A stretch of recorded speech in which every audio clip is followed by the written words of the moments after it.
3. Qual é a opção da Paraíba? Bom, voltamos para a. Se Deus quiser, vamos continuar aqui.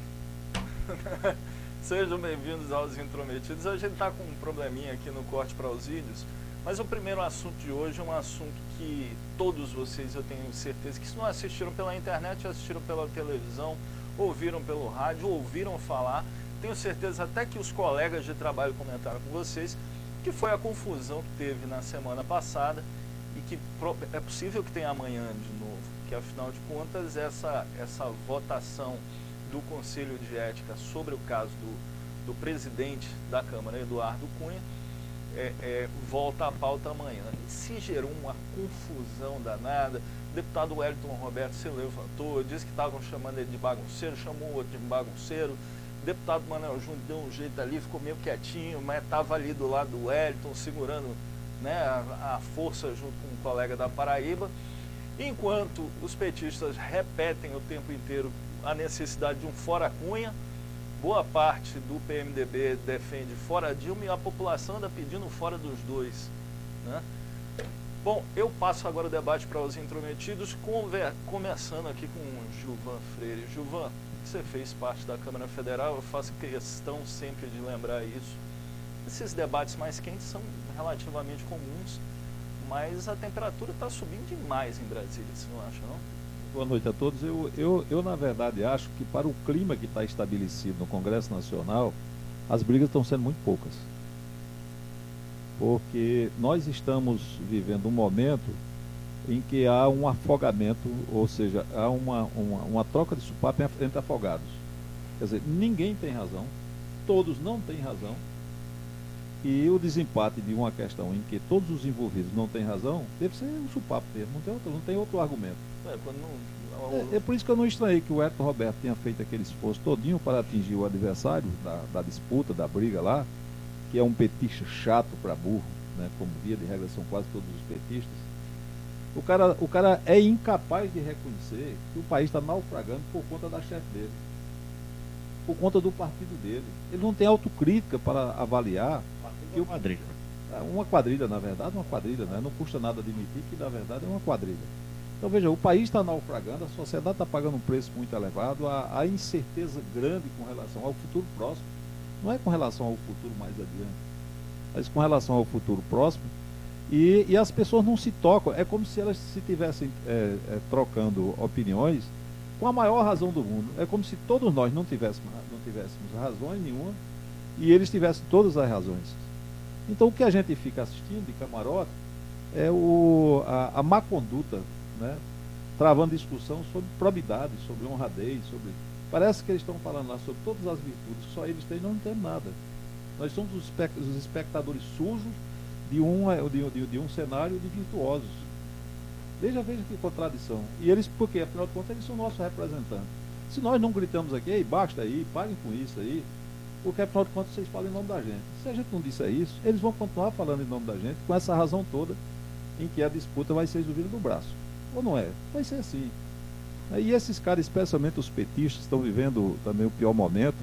Eles estão vivendo o momento em que eles tendem a desaparecer, mas não aceitam o desaparecimento, porque eles não têm autocrítica. Né? Você veja que eles acusam o Eduardo Cunha de fazer manobra para fazer o impeachment de Dilma. Isso. Né? E eles acham que esse impeachment é uma coisa do outro mundo, uma coisa inventada por Eduardo Cunha, é como se isso não tivesse no ordenamento jurídico. Então, agora, Eduardo Cunha tem idoneidade também para conduzir qualquer processo na Câmara, ainda que seja um impeachment ou não um impeachment, mesmo uma votação simples, já não tem mais. Mas o pessoal também, que está ao lado de Eduardo Cunha, acha que ele é um mal necessário. Que se ele não tivesse lá, não tinha se tomado a providência de abrir um processo de impeachment contra a presidente Dilma. Que ele ousou em relação a isso. Aí vem do lado dos malafamados, petistas, vem a ideia de que isso é um golpe. Isso é um estratagema usado para inibir o discurso da oposição, que é um discurso legítimo. Não, eu ouso aqui dizer o seguinte: se Eduardo Cunha não tivesse sendo acusado por tanta gente, não seria tão bom ao ponto de abrir esse processo de impeachment. Então, veja não bem, teria dado esse efeito colateral. Porque ele faz, o que a gente se sente, menos eles têm razão, e nós temos todas, o que nós sentimos é que o Eduardo faz isso também para livrar a própria pele. Quer dizer, na hora em que o tiroteio está em torno dele, aí leva um processo de impeachment para jogar a crise para frente, para jogar a crise para o outro lado. Nessa troca de crise, todos têm merecimento da crise. Menos nós, mas eles todos têm merecimento de estarem vivendo essa crise. Porque essa crise foi gerada aí nesse Congresso. Essa crise foi gerada por esse governo que está aí. Não é? que ele não tem saída. Agora, ficar trocando um discurso de pessoas que é que eu queria dizer, pessoas bem afamadas, o discurso dos mal afamados feito em nome da boa fama. Quem tem um posicionamento diferente do seu é Maurílio Batista. Eu defendo Cunha. Deliberadamente. Você não é, por uma razão muito simples. Você defende a atitude de Cunha. Não, eu defendo o próprio Cunha. Eu defendo Cunha, porque é o seguinte, o Brasil... Olha, o Brasil vai agradecer o que esse cidadão está fazendo por essa pátria. Pode ter certeza disso. Gilvan, esse deputado está pagando um preço muito alto. Primeiro porque ele é evangélico e aí a Globo consegue transmitir aquele ódio que tem pelos evangélicos no Brasil, porque acha que todo evangélico é uma fisionomia ou é um retrato pintado de Edir Macedo. Não é. Não é por conta da igreja estar transferindo dinheiro da propina para ele, quer dizer, o dinheiro ia dar para a igreja, a igreja transferia. Eu não sei. Eu não sei. Eu sei o seguinte, que é o canal de televisão que eu gosto, nunca neguei a ninguém. Agora veja a que ponto chega o cinismo. Dilma queria nomear toda a comissão do processo de cassação, tá certo? Esse vigarista que era líder do PMDB, que o pai dele fez negociata com o governo federal, porque é um homem riquíssimo lá no Rio de Janeiro, não é? Má fama também. Má fama também, tá certo? O filho enveredou pelo caminho do pai, foi lá, se acertou, traiu todo o PMDB, a Globo não dá uma linha. Agora o seguinte, Dilma queria nomear toda essa comissão, para quando chegasse na hora de votar, a comissão mandar arquivar o processo e acabou-se. A roubalheira continuava, a bandalha continuava, os petistas continuavam metendo a mão, da forma que estão metendo aí, tá certo? E estava tudo resolvido. Agora, Cunha não pode ter no Conselho de Ética alguém que defenda o seu mandato. É crime. Se eu tivesse lá, eu estava fazendo pior do que o Hélito, tá certo? Eu estava defendendo o presidente da Câmara, porque o processo de Cunha, o processo que ele responde na Justiça, como a maioria dos petistas, que muitos estão presos, entendeu? Quem vai resolver é a Justiça, não é a Câmara Federal, não. A Câmara Federal vai resolver a questão dele ter mentido ou não naquela sessão da CPI, né? E se ele tem conta ou não, a questão da Câmara é essa, saber se ele mentiu. Agora, as penalidades dos crimes cometidos por ele, se é que existe, vão ser julgados pela Justiça. A Justiça é quem vai dizer se ele é marginal ou se ele é um homem de bem. Agora, ali dentro, ele tem que ter pessoas para defender ele mesmo, é legítimo. O Maurílio destacou uma coisa importante. É legítimo, meu irmão. A discussão do Conselho de Ética é se ele claro. E você foi deputado, Gilvan. Você foi deputado. Quais as penalidades que o Conselho de Ética geralmente consegue impor a qualquer deputado lá em Brasília? Uma advertência ou, no máximo, uma suspensão. Agora, o bando que rouba o Brasil está precisando de alguém para assumir a culpa desse roubo. O PT hoje, para fazer uma reunião, como disse o deputado Manuel Júnior, tem que esperar o banho de sol, porque toda a culpa partidária está presa. E está presa por roubo, porque são bandidos mesmo. Entendeu? Mas claro que é. Mas é verdade. Só está faltando o chefe. Agora, vou só dar uma ideia aqui a você, Gilvan. Pra você ter uma ideia. Tem chefe? O que estão dizendo que Cunha roubou, que recebeu indevidamente, é menor do que o superfaturamento daquela obra de Mangabeira. Já fiz as contas, meu irmão. Já fiz as contas. É muito menor do que o superfaturamento daquele trevo de Mangabeira. E aí você vê cinicamente o governador da Paraíba chamar o povo para ir defender essa quadrilha. Eu entendeu? Uma paciênciazinha sua, porque pois a gente não vai entrar nesse assunto mais então vamos continuar com Cunha. Tá certo? Então eu acho senão você que não vai alguém quebrar a tem pauta que do defender programa Cunha, tá certo? Não defender o mal feito dele, mas defender o papel dele no Congresso. Quantos pedidos de CPI, de impeachment, Cunha arquivou? Dilma não falou nenhuma vez, nem 27, agradeceu. né? 27. Agora, no primeiro que ela aceitou, ela foi para a televisão dizer que ela não tinha conta na Suíça, mas o bando dela, a quadrilha que está presa, você não encontra e não sabe nem onde é que está o dinheiro. E quem foi que nomeou esse pessoal para a Petrobras? Foi Cunha? Foi Maurílio? Foi Gilvan? Não, meu irmão, foi Dilma. Então ela é tão culpada quanto qualquer um desses ladrões que roubaram o nosso dinheiro. Ô Maurílio, na verdade ela tem muita culpa, né? Tem toda a culpa. Agora, se a gente tivesse na presidência da Câmara um homem de muita reputação, um político de muita reputação, esse impeachment já estava bastante adiantado. E a população, e tem a coisa, e os petistas não estavam adquirindo discurso, como eles estão adquirindo à custa de Cunha, né, para até ameaçar ir para a rua sem povo. Mas eles estão ameaçando ir para a rua. E a sociedade não estava tão imobilizada como está, com vontade de ir para a rua, mas com medo de pedir o impeachment e fortalecer Cunha, porque ele não tem, para a população, ele não tem legitimidade moral para liderar movimento nenhum. Eu acho que os dois, termina os dois, lógico. Mas o outro movimento estaria muito grande. E os petistas estariam acanhados, como estão acanhados já há algum tempo. Agora, a nossa oposição é covarde. Agora, é covarde. Maurício, só para concluir, Maurício. Então você veja, o que é que acontece com Dilma e Cunha? Eles se entendem no essencial. Eles agora não estão se entendendo mais, mas se entenderam. Claro. Está começando a admitir os cargos que ela deu a Cunha. E deu os cargos a Cunha por quê? Porque ela queria negociar com ele para não sair o impeachment. E ele confessou. E ele confessou isso. Mas veja bem, se não é uma disputa entre gangsters. Na verdade, o país assistindo isso de camarote, uma disputa entre gangsters. Porque o governo dá a Cunha tudo quanto ele pedia para sustentar os impeachment.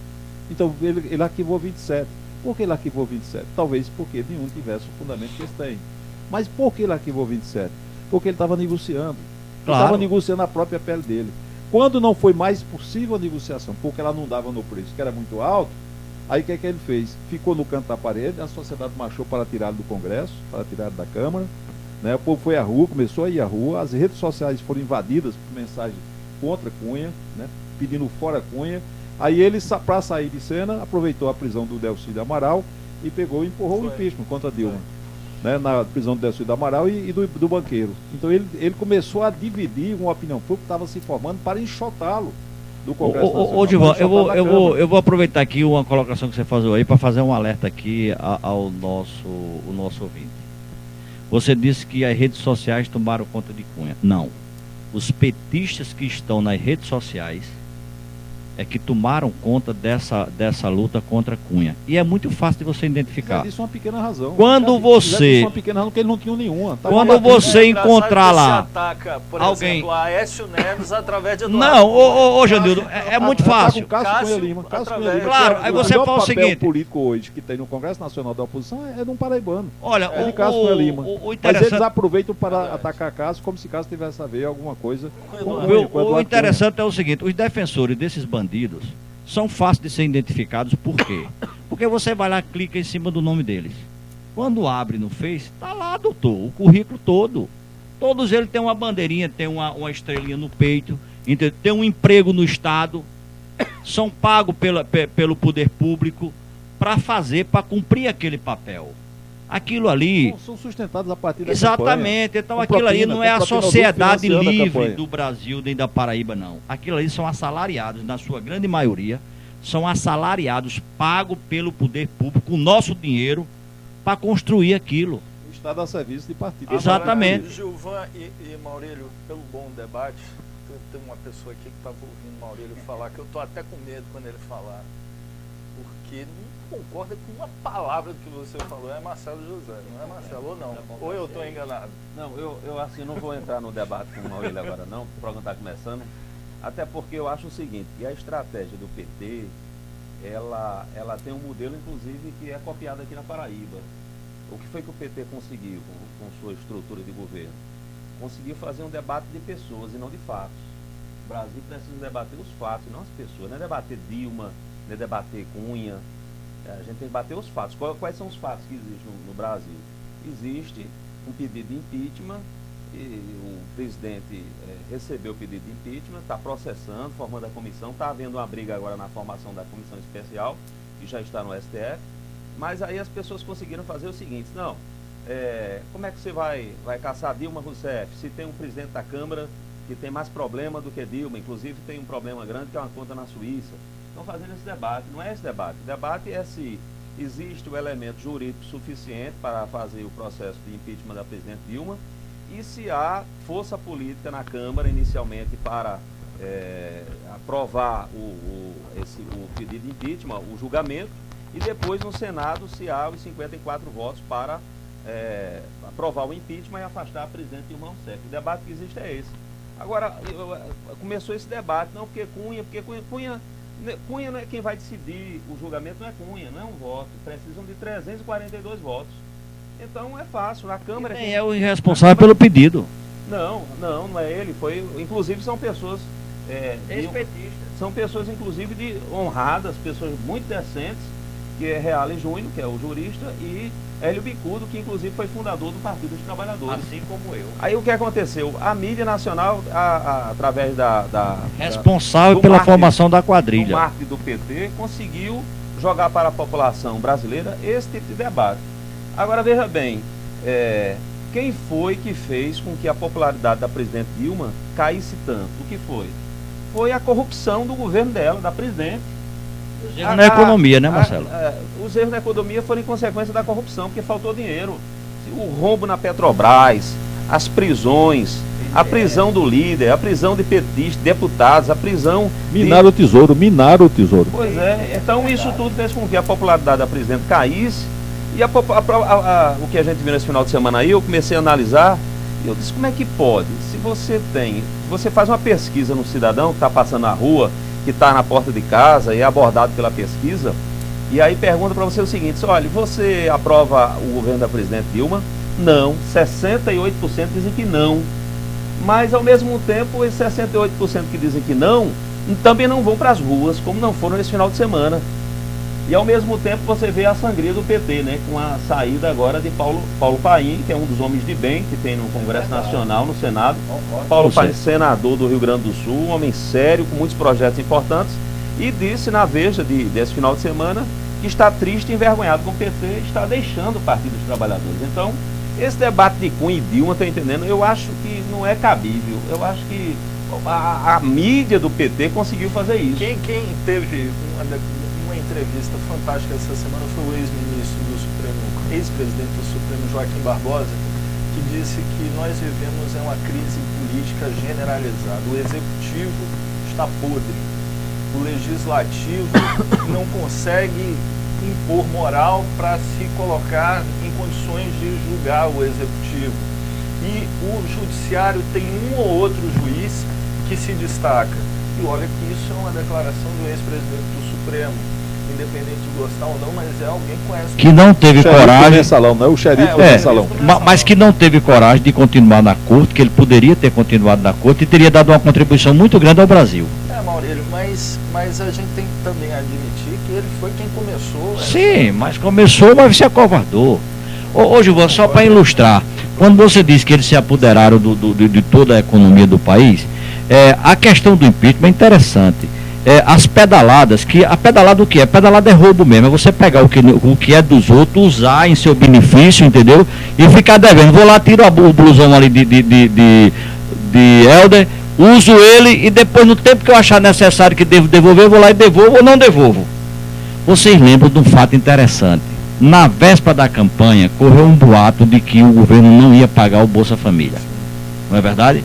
Polícia Federal foi acionada, as pessoas correram para as agências da Caixa Econômica, tal e tal. Resultado, era verdade, meu irmão. O governo não tinha dinheiro para pagar o Bolsa Família. Tá certo? E vazou. E aí o que foi que a presidenta Dilma fez? Ela usou o nosso dinheiro, o meu, o seu, de Gilvão, de todo mundo, todo brasileiro, que tinha na Caixa Econômica, que tinha no Banco do Brasil, usou para fazer política. Ora, isso é um crime em qualquer lugar desse país, rapaz. Então essa história de dizer que não, quando eu vejo um imbecil como aquele grupo aqueles imbecis, aquele grupo de juristas que ninguém conhece nem pelo nome, tá certo? Dizendo que não houve crime, mas claro que houve crime. A lei tá... Não, mas Fernando Henrique fez, e por que não puniram Fernando Henrique? Também, Maurício, se o governo não tivesse essa capacidade, financiando como financia certos setores da intelectualidade, do universo acadêmico, se não tivesse a capacidade de recrutar 30 juristas, muitos dos quais ganhando dinheiro à custa do governo, claro. Se não tivesse essa capacidade, 30, num país como esse, de tantos juristas brilhantes, né? Pois é. Então é um arremedo, na verdade isso é um arremedo. Né? O crime foi cometido. O dinheiro nosso foi usado para pagar um programa eleitoreiro. Porque o ex-presidente Lula desvirtuou totalmente o Bolsa Família, transformou ele num programa eleitoreiro. E como eles não tinham dinheiro na época para pagar, usaram o nosso dinheiro para pagar. Então, e agora chegou, a verdade é essa, meu irmão. Então tem que pagar pelo erro. Não interessa se Fernando Henrique fez, se Itamar fez. É tanto que o orçamento ano que vem já está confirmado um corte de 10 bilhões de reais. Pois é, que é bom que se diga o seguinte, por orientação do Palácio do Planalto, não é? Porque o relator é petista. Eu fico curioso aqui, e queria ouvir um pouco o Helder Moura sobre as reflexões que ele vem fazendo. E sobre a tentativa de Maurílio de tomar o paletó dele. Pois Não se preocupe, não tenho nada a ver com esse povo do PT. Esse paletó de Helder está sendo disputado aqui por todo mundo aqui do programa. Helder Moura, boa noite. Tudo bem? Boa noite, Janito, boa noite. Você vai defender quem? Maurício de Marcelo. Eu cumprimento ao pessoal aqui da técnica e meu abraço àqueles que estão em casa, que nos acompanham desde sempre, que acreditam no projeto prometidos. Eu acho que o Brasil, não queria fazer nenhum trocadilho, o Brasil vive um instante de microcefalia política. Apenas um dos males é o chikungunya. Chikungunya, rapaz, é verdade. Mas tem zika também, sabe? Mas veja só, eu escutava uma entrevista recente do jurista Edvicudo. Edvicudo foi um dos artistas do PT, me lembro dele quando surgiu. Ele chegou a ser candidato a vice-presidente na chapa com o vice-presidente Lula. Não, muito bem. Então, o que acontece? O que é que Edvicudo disse, sua argumentação para o impeachment que ele protocolou junto com o Miguel Reale, que é esqueci o nome dela, daqui a pouco chega o nome dela. Não nela. Então veja, ele diz o seguinte, ele faz aqui, bem se a realidade em que o Brasil já se encontrava fosse de conhecimento da nação, a presidente não teria sido eleita. Se toda aquela realidade que nós só vimos depois da resposta, que foi reforçada, é que o Brasil tomou conhecimento do fato de como estava a realidade do cenário nacional do ponto de vista da economia. Se o brasileiro soubesse que iria enfrentar, por exemplo, num ano só, 4 aumentos de gás de cozinha, como a recente tem mais outro, né? Será que teria votado? Aí eu posso até trazer a discussão para cá, Maurício, para lhe provocar, que eu sei que você defende o nosso governador. Será que se o paraibano soubesse que a Cagepa iria aumentar as contas de água em 22%, como está propondo aumentar agora, teria votado no governador? É uma energia elétrica, né? Não, mas eu estou falando aqui. Claro que não. Para fazer o comparativo com a Paraíba. Só lembrando. Claro que não. Que ele prometeu a dona Toinha que ia passar o tempo dele como governador sem aumentar a água. Sem aumentar a água, não é isso? Aí veja só. Olha a ironia. Em 5 anos de governo, se os 22% forem liberados pela agência reguladora, que deve ser liberado, porque o governador manda na agência reguladora, então nós teremos 67%, 48% de aumento de água, nas contas de água, contra uma inflação do período previsto de 37%. Ou seja, quase o dobro, a água da Paraíba custa o dobro da inflação. Então, se as pessoas soubessem, teriam votado. Quer dizer, é esse tipo de questionamento que se pode fazer para que você possa compreender o embasamento que tem naquele documento que é de Miguel Reale. Tá certo? É nessa linha que eles fazem o questionamento. Se as pessoas soubessem da situação que teriam votado, também não sei se elas votariam a essa. Tem um pedido dos internautas aqui para passar esse microfone aqui que o Maurício está usando para Helder. Sim. Porque parece que Helder está usando. Ou Gilvan. Vamos trocar aqui, Gilvan? Já dá para a gente ouvir bem? Eu acredito que sim. Então vamos lá. Esse questionamento foi feito.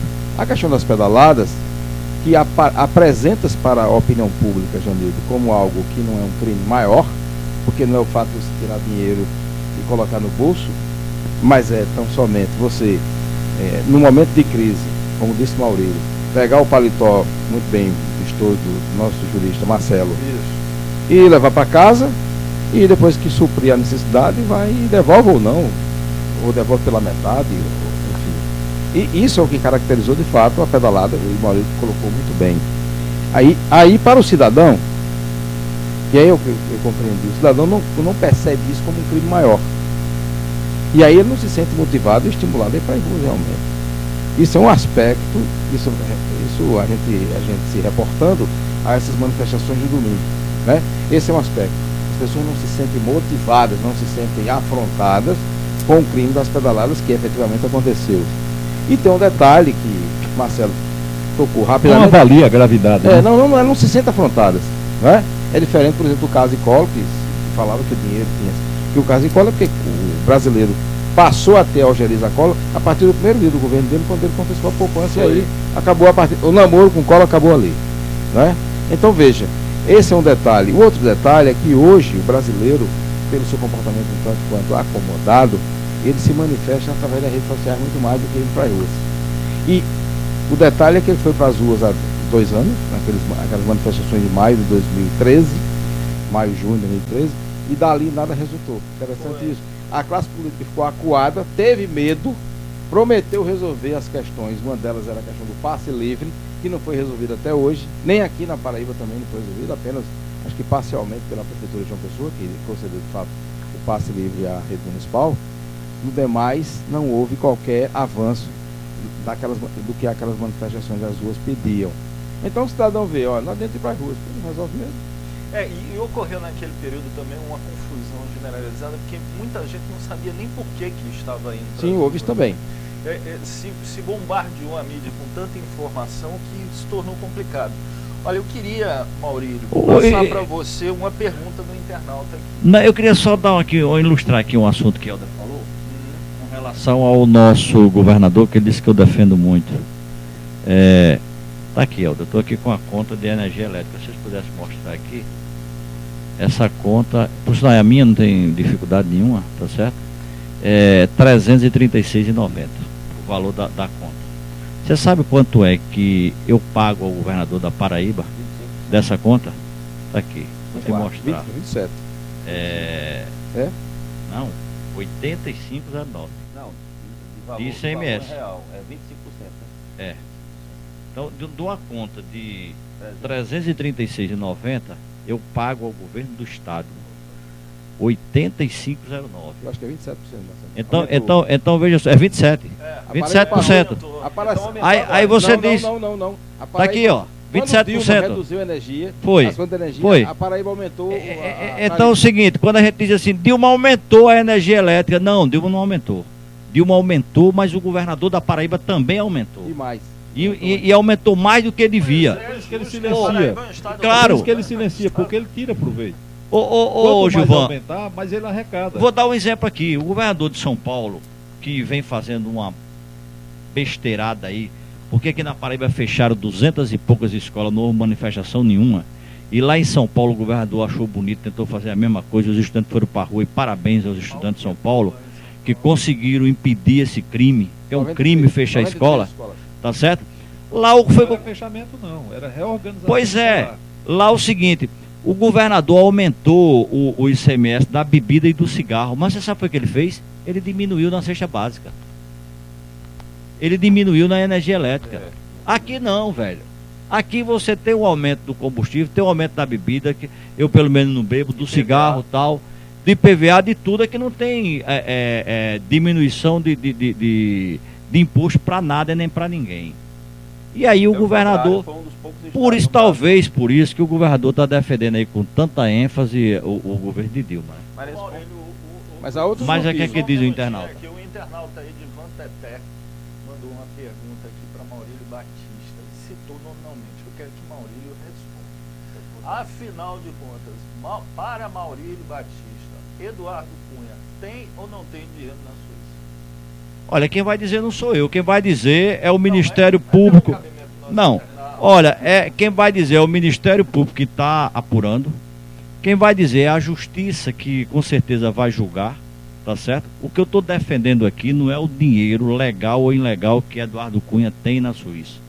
O que eu estou dizendo aqui é que eu defendo Eduardo Cunha em qualquer situação, porque assim como Dilma queria ter direito de nomear toda a comissão do impeachment, Eduardo também tem direito de ter alguém dentro daquele conselho que o defenda.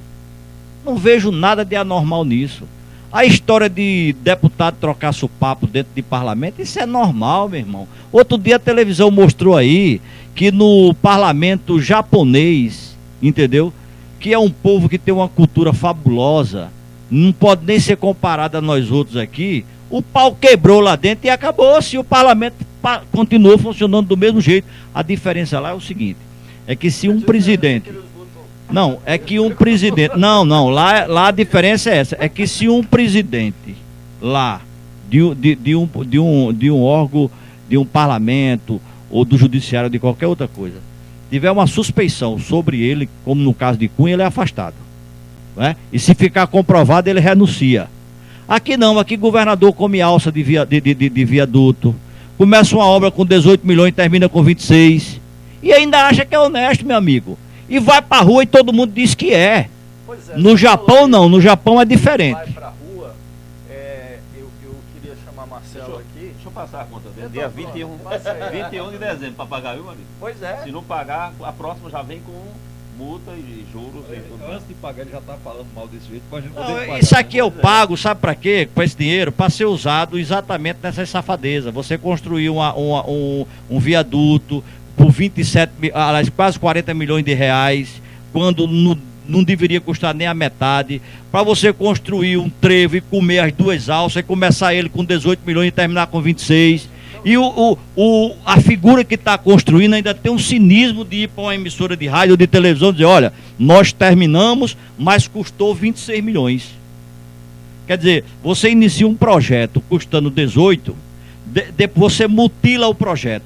Você tira duas alças daquele projeto. E depois chega cinicamente para dizer que ao invés de diminuir, porque se o governador tivesse chegado e disse, olha, o projeto custava 18, mas aí como eu tirei essas duas alças, eu só gastei 10 milhões, eu estava aqui batendo palma. Mas não, chega cinicamente e diz, olha, nós gastamos 26 milhões e esqueceu das alças. Então eu acho que essa manifestação que ele está chamando agora, me parece que é amanhã, né? Sim, lá no Espaço Cultural, inclusive uma repartição pública, as pessoas deviam ir com o seu cartazinho pedindo a alça de volta. Entendeu? Eu queria ouvir aqui, eu chamo Marcelo José e governador, por favor, reveja essa conta de Maurílio Batista aqui, porque se diminuir, não, continuar desse não, jeito, se diminuir. Não precisa. Olha, se diminuir esses R$85 que é do ICMS, sim, dá para ele comprar um queijo suíço. Não precisa não estou preocupado com isso não. Olha, acho que dá um quilo de lagosta. A natureza é gentil comigo. Dá um quilo de lagosta, com certeza. A natureza ela é muito gentil comigo. O que eu queria não era... Um assunto muito importante, sabe o que é? Nós temos hoje um controle de mídia muito grande na Paraíba. E Marcelo, eu já ouvi muita gente... Estão pedindo para você falar mais próximo do microfone aí. Qual é a palavra que se utilizava muito e que derrubou muita gente, que maculou muita gente? Superfaturamento. Mas parece que hoje os fins justificam os meios. Porque a população, ninguém discute o seguinte, não, se você for perguntar aí às pessoas, tal, rapaz, essa obra aqui foi 27 milhões, a pessoa faz um cálculo assim, 27 milhões, será que é muito ou pouco, foi demais, tem alça, não tem alça? Mas eu acabei dizendo o seguinte, rapaz, a obra está aqui, eu estou passando com o carro na obra aqui, melhorou o trânsito, ficou bonito isso aqui, a Próxima da Penha quando passou, o povo, eita. Não passou por lá não, aquele foi a primeira prova de que aquela obra não é uma obra perfeita. Foi exatamente na procissão da Penha, porque os carros de som não conseguiram passar dentro do anel do trevo. Não? Não. Entendeu? Além de terem desaparecido com as alças, não, aquilo foi feito. Ô Marcelo, olha, eu tenho... Mas eu passo lá. Marcelo, Vai, ó, eu tenho 59 anos. eu tô Gilvão, você batendo tem na obra. quanto? 66. Eu aprendi uma coisa na vida. Para mim, o maior prefeito de João Pessoa, o maior não, o melhor prefeito de João Pessoa foi um cidadão chamado Hermano Almeida, que projetou essa cidade e as obras que ele fez para 30, 40 anos à frente. Você... Há mais de 30 anos da administração dele e elas perduram. Exatamente. Como a Avenida Cruz das Armas Claro. e a Beira Rio, né? Exatamente. Então você não pode, Marcelo, fazer uma obra viária num local daquele ou em qualquer outro local que ela não tenha uma vida útil, no mínimo de 20, 30 anos. É verdade. Aquela obra que foi construída ali em Mangabeira é bonita, é. O preço dela foi astronômico, foi. Sumiram com as alças, sumiram. Agora ela já mostrou a ineficiência dela agora na procissão de Nossa Senhora da Penha. Que os carros de som não conseguiram entrar no giradouro do trevo, entendeu? E quem fez ali o trevo disse assim, procissão é para andar a pé, né? Pra Deve andar ter com- sido pra o meu som. amigo, como é o secretário João Azevedo? João Azevedo, que é o engenheiro do governo, deve ter sido ele.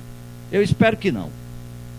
Não, mas o João Azevedo participou ativamente dessa obra do trevo. Então ou vai ver que ele não entende desse negócio de carro de som, nunca foi Eu candidato tenho a uma nada. opinião, um pouco contrária a essa opinião de que obras dessa natureza são, digamos, dispensáveis, porque afinal de contas elas não chegam a resolver os problemas conforme se projetaram para resolver, mas eu ainda diria que esse não é o maior problema.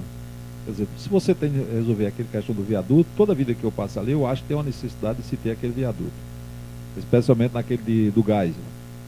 Acho que essa obra, essa obra que foi inaugurada lá de Mangabeira, ela peca pela desonestidade da informação governamental, no sentido de entregar à população uma obra que foi projetada de uma forma e depois ela teve de ser reduzida para justificar o aumento de preço e aí o financiamento de campanha, que todo mundo sabe que no Brasil todo se dá através desses mecanismos, das licitações das grandes obras.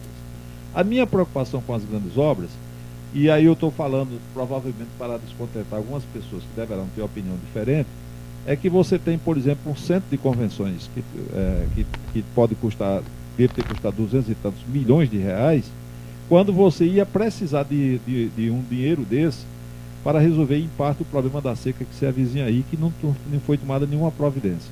Quer dizer, obras estruturantes são diferentes de obras que às vezes servem apenas para falar a vaidade da própria população. Porque a população consome 200 e tantos, a ideia de ser gasto 200 e tantos milhões numa obra como o Centro de Convenções. Ela assimila isso.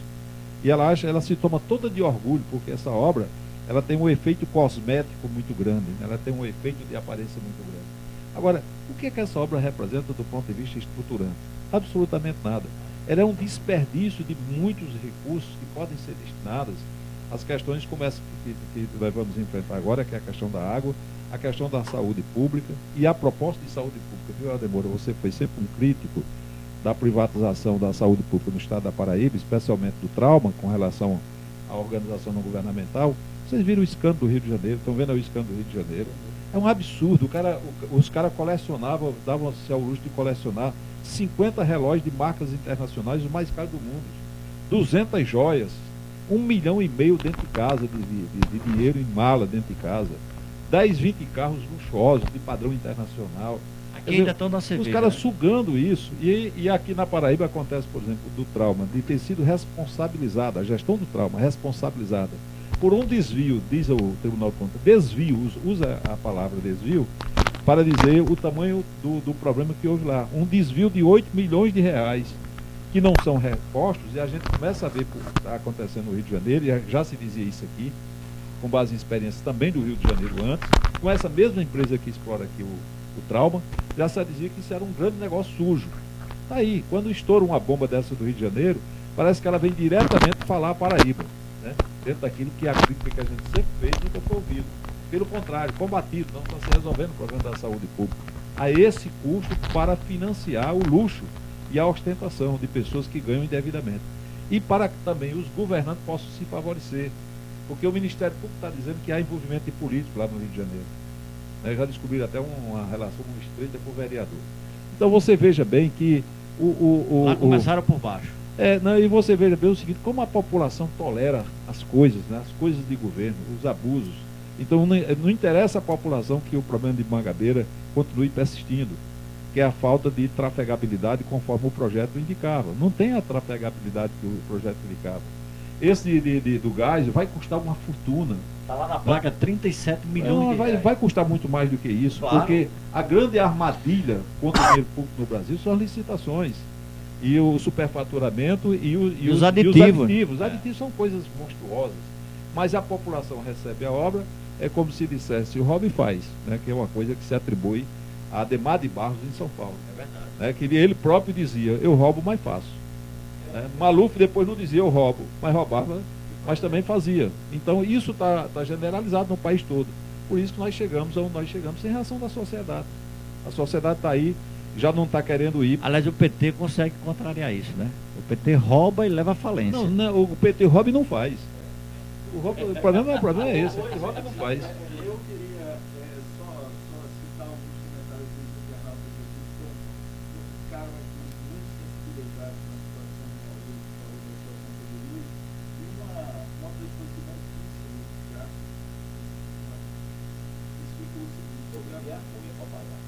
Olha, na conta da energia, a incidência do ICMS está tudo tributado, só não está incidindo sobre a eliminação de rua.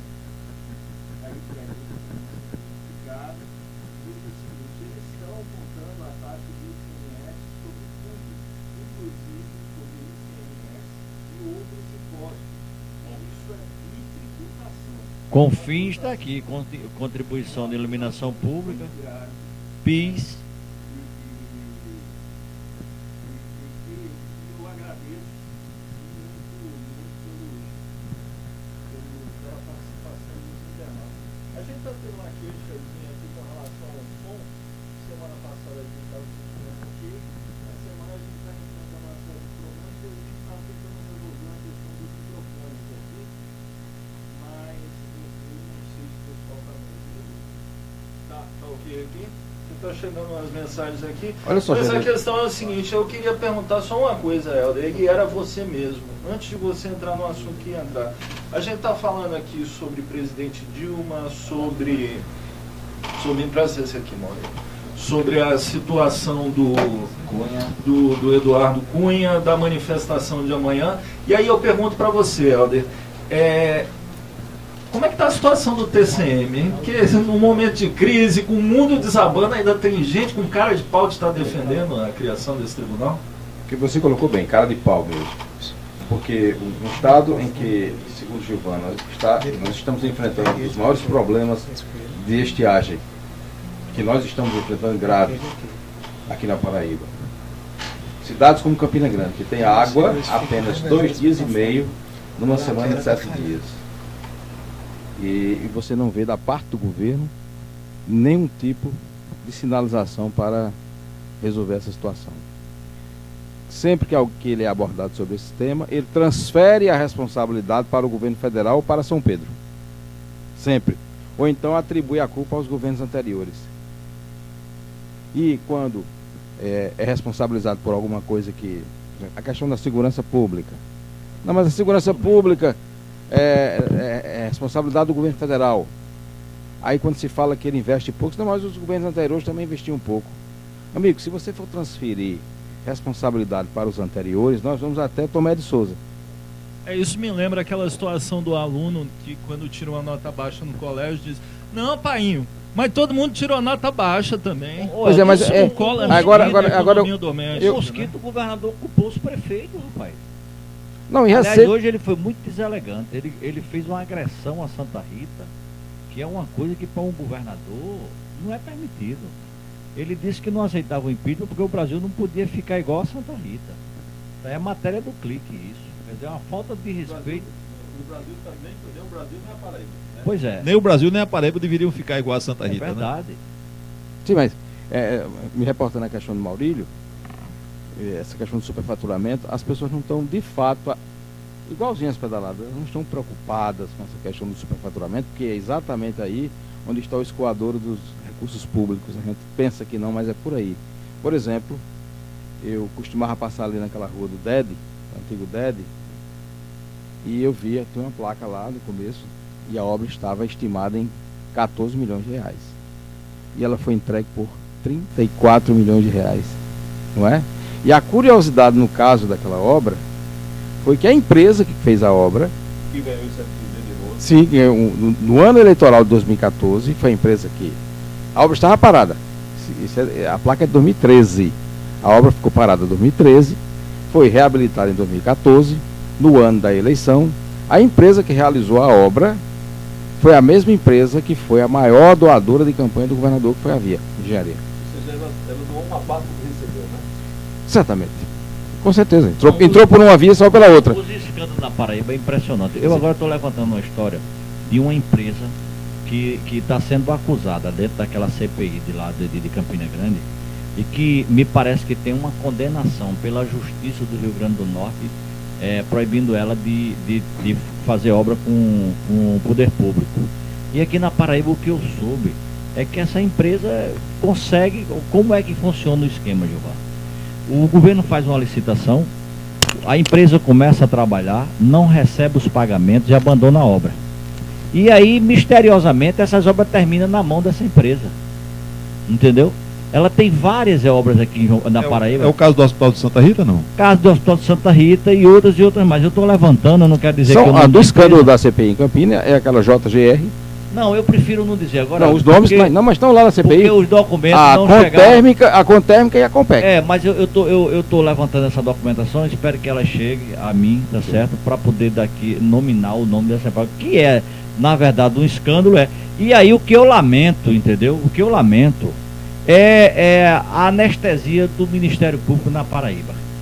Ora, esse não é o primeiro programa e nem será o último que eu falo desse escândalo dessa obra de Mangabeira. E aí, meu irmão, você ouviu alguém do Ministério Público se pronunciar? Não. Parece que não existe. Parece que a coisa foi feita de uma forma legal, entendeu? E acabou-se. Ninguém quer saber o que foi gasto, como foi gasto, ou da maneira que foi gasto. Olha, o ex-prefeito Cícero passou por momentos dificílimos em João Pessoa e na Paraíba, porque construiu um viaduto que custou 2,5 milhões.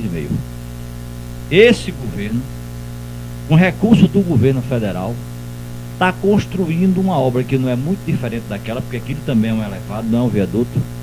E lá na placa, está custando, lá na placa, 37 milhões de reais. Quer dizer, Maranhão construiu aquele viaduto, que é o segundo viaduto que tem em João Pessoa, que o primeiro é aquele da ilha. O segundo é aquele. Aqueles são viadutos. Foi 15 milhões de reais. Então você faz 7. o seguinte. 7? 7 milhões. Sim, tinham me falado que tinha sido que 15. Pois bem, mas é muito fácil. Você pega a inflação daquela época e atualiza, qualquer né? economista atualizar para hoje. Para você ver que não isso está consegue chegar nesses parecendo os preços. cálculos da Operação Lava Jato. É 15 milhões Eu por lado, espero que o 30 juiz Moro milhões faça por uma outro. visita à Paraíba. Eu espero. Eu já mandei mensagem, já fiz tudo. Eu sei que ele está muito ocupado, mas eu sou um cara Mas, persistente. Maurício, você está com o WhatsApp de Sérgio Moro, Maurício? Não tô não. Eu fico Porque se mandando tiver, aí. a gente tinha que Não divulgar. tem um aqui grupo pro aí, né, pessoal. de apoio a ele. Sim, Aí sim, eu vou sim. lá e meto, entendeu? Mas já, inclusive, já pensei em fazer uma viagem para Curitiba para conhecer ele pessoalmente, para contar as histórias da Paraíba. Eu queria ouvir um pouco o Marcelo José aqui. Marcelo, Tem que procurar um sobre- juiz daqui, ele não vai resolver não. voltando um pouco às manifestações de ontem. já teve doação de empresa da Lava Jato, né? Eu acho que você Sim, tem... era para completar Era só verdade. a TCM, não deu tempo. Né? Só para fechar essa questão das obras e de empreiteiras que são beneficiadas com a construção das obras e que fazem doação do dinheiro, de uma parte do dinheiro que ganharam, para a campanha política do gestor que autorizou a contratação da empresa. É exatamente isso que está na Operação Lava Jato. É exato. Agora, falta o que para comprovar que há tráfico de influência, que há dinheiro dado de construtora a determinado político, e essa construtora ela está dando isso porque gosta das cores do partido Que é político? generosa. É generosa, a empresa privada, a construtora principalmente é generosa. Então, quer dizer, isso às barbas de todo mundo, entendeu? E a gente não vê uma ação, pelo menos, porque nem toda ação é obrigado o Ministério Público, ou que seja lá quem for, ser vitorioso no final. Porque pode ser que a justiça, não, você disse... denunciou que tem alguns vícios, algumas violações aqui, mas você não conseguiu comprovar, que a justiça reprova. Mas pelo menos houve a tentativa. Só, olha, isso aqui está errado, isso aqui... no final, pelo menos, a população diz, olha, não, mas houve uma tentativa, o Ministério Público, alguém acionou a justiça, que isso aqui é irregular. Olha, para você ter ideia, eu assim não me conformo, sinceramente, sou um desportista, comecei minha vida no jornalismo com esporte, mas eu nunca me conformei, doutor Gilvan Freire, um estado pobre como o nosso, precisando de investimentos para aliviar o sofrimento das pessoas que estão agora passando por essa crise de abastecimento de água, e você pegar um estado que tem milhares de pessoas passando fome, passando dificuldade, não tem um médico, não tem um posto de saúde, não tem um medicamento, a violência campeando, o governo diz que não pode contratar policial, e você gastar 50 milhões de reais num estádio de futebol que está fechado. Isso é falta de prioridade dos recursos públicos. Se você tem uma receita na sua casa de R$1.000, você vai ter que priorizar. Você não vai pegar R$500 e vai gastar com a família indo para o shopping center. Ninguém vai fazer isso. Eu vou gastar R$500 indo para o shopping, quando chegar no final do mês vai faltar pagar água, pagar a luz, não tem, comprar o leite dos meninos, não tem. Primeiro você vai pagar água e luz, comprar a comida de casa, e o resto que sobrar você vai utilizar no lazer. Agora, um estado da Paraíba sofrido, sem recurso. Eu não tenho como contratar os 5.000 policiais que eu prometi em 2010 quando eu fui candidato a governador. Eu não tenho como pagar o 13º integral do Bolsa Família, que eu prometi em 2010 quando eu queria ser governador, pagar R$32 ao beneficiário de Bolsa Família, R$32. Isso é brincar com a cara dos paraibanos. Aí falta prioridade, porque se você tem 50 milhões de reais, você tinha muito que fazer com você tem. Então essa história do 13º Bolsa Família é uma prova de que em campanha política no nosso país e no nosso estado parece que vale tudo. Porque se sacou uma proposta do senador Efraim Moraes, que na época foi muito mais para tumultuar do que para realmente criar uma solução para a população, se usou isso na campanha política de uma forma, se vendeu essa história para todo mundo e depois se deu R$32 para cada um. Não, aumentou, né? Aumentou agora para R$32. Eu fico vendo verdade. As pessoas, eu sinceramente... E o Estádio Almedão, por exemplo, gastou 50 milhões de reais numa obra que não tem as cadeiras, as pessoas estão sentadas no piso, no chão. Nós voltamos à época de 10 anos atrás, porque na época era só o piso, depois colocaram as cadeiras lá, né? A história da Desk, colocaram as cadeiras, colocaram um placar eletrônico, e hoje, depois da reforma todinha que houve no Estádio Almedão, nós voltamos 10 anos atrás. Voltamos à situação de um estádio de futebol que disse que passou por uma grande reforma, as pessoas sentando no piso lá, não tem cadeira para sentar. O elevador que prometeram não instalaram. Até hoje, eu fico assim imaginando, eu só atribuo isso ao controle da mídia no estado da Paraíba. A imprensa não pode tocar nesses assuntos, só nós que tocamos esses assuntos. Foi divulgada no Jornal da Paraíba, com todo o respeito que eu tenho a todos os companheiros. Infelizmente estão todos lá, meu amigo, no bolso de Luz Torres, entendeu? Mas eu vou lhe contar uma história do Almedão. Eu me lembro o seguinte, a obra do Almedão, ela só deve a uma figura aqui, que é uma figura que eu não tenho muita simpatia por ela, que é o deputado Ricardo Barbosa. Não tenho nada contra ele, mas também nunca fui simpático a ele. A gente sempre manteve respeito com uma certa distância. Mas esse dinheiro da reforma do DED e desses estádios, a Paraíba só deve a Ricardo Barbosa. Porque na época, inclusive, eu fazia uma entrevista com ele pode até dizer que é mentira, que ele costuma muito agradar o governo, e ele dizia a mim naquela oportunidade que o governador não acreditava que esse dinheiro fosse liberado. E ele insistiu, não é? E ele conseguiu a liberação desse recurso. Me parece que na época ele era secretário da área, entendeu? Então a Paraíba deve isso a ele, não é o governador. O governador nunca ligou muito para o esporte. O governador acha, Marcelo, que esporte é botar uma camisa do Botafogo e ir para campo de futebol. Então está muito distante, entendeu? Numa coisa ele é parecida comigo. Eu boto do 13, você bota do Botafogo, mas você já conhece muito mais do esporte do que você vive ele. Eu e o governador somos torcedores, então para a gente não faz muita diferença. Eu acho que essa obra, eu concordo com você, foi dinheiro em excesso e obra de menos. Agora, se deve exclusivamente isso ao esforço e ao trabalho do hoje deputado. Ô Maurício, independentemente de quem participou menos ou mais dessas obras, o que é mais relevante é que essas obras estão sendo eleitas como as obras prioritárias num estado que tem uma consulta popular. É exatamente o que Uma consulta popular tem como é que a gente chama? Um orçamento democrático, que presume que a população vai dizer o que precisa, e nenhuma pessoa pediu para se fazer o centro de convenções com 200 e tantos milhões de reais. Nenhuma pessoa pediu. Criar o TCM, né? Que já são 90 milhões de reais. E não são 90 milhões de reais o custo de instalação do TCM, não. 90 milhões de reais por ano. Por ano, quer dizer, todo ano haverá um desembolso de 90 milhões. Agora, você veja, melhorou alguma coisa com injeção de recurso dessa monta na educação? Não, também não foi aplicado recurso adicional de 90 milhões ou 100 ou 200. Na saúde, houve um aumento de investimento dessa ordem. Na segurança pública, desculpe, na segurança pública houve uma inversão de recursos dessa ordem, quer dizer, uma inversão dos recursos correspondente a um trevo daquele de Mangabeira, das convenções, um centro de convenções. Agora, vejamos o seguinte, trazendo isso para a Prefeitura Municipal de João Pessoa, ninguém em João Pessoa pediu que o prefeito priorizasse a lagoa. O prefeito de João Pessoa priorizasse a construção da lagoa. É onde ele... A Estação Ciência, que além do mais foi feita num lugar proibitivo, onde não devia ser construída, pelos danos que causa ao meio ambiente. Mas veja, são as obras que os governantes escolhem por vaidade pessoal, para atender a conveniências e interesses, muitas vezes escusos, interesses escusos. Eu vou só aqui só e a população é obrigada a aceitar, e às vezes até se delicia com esse tipo de obra.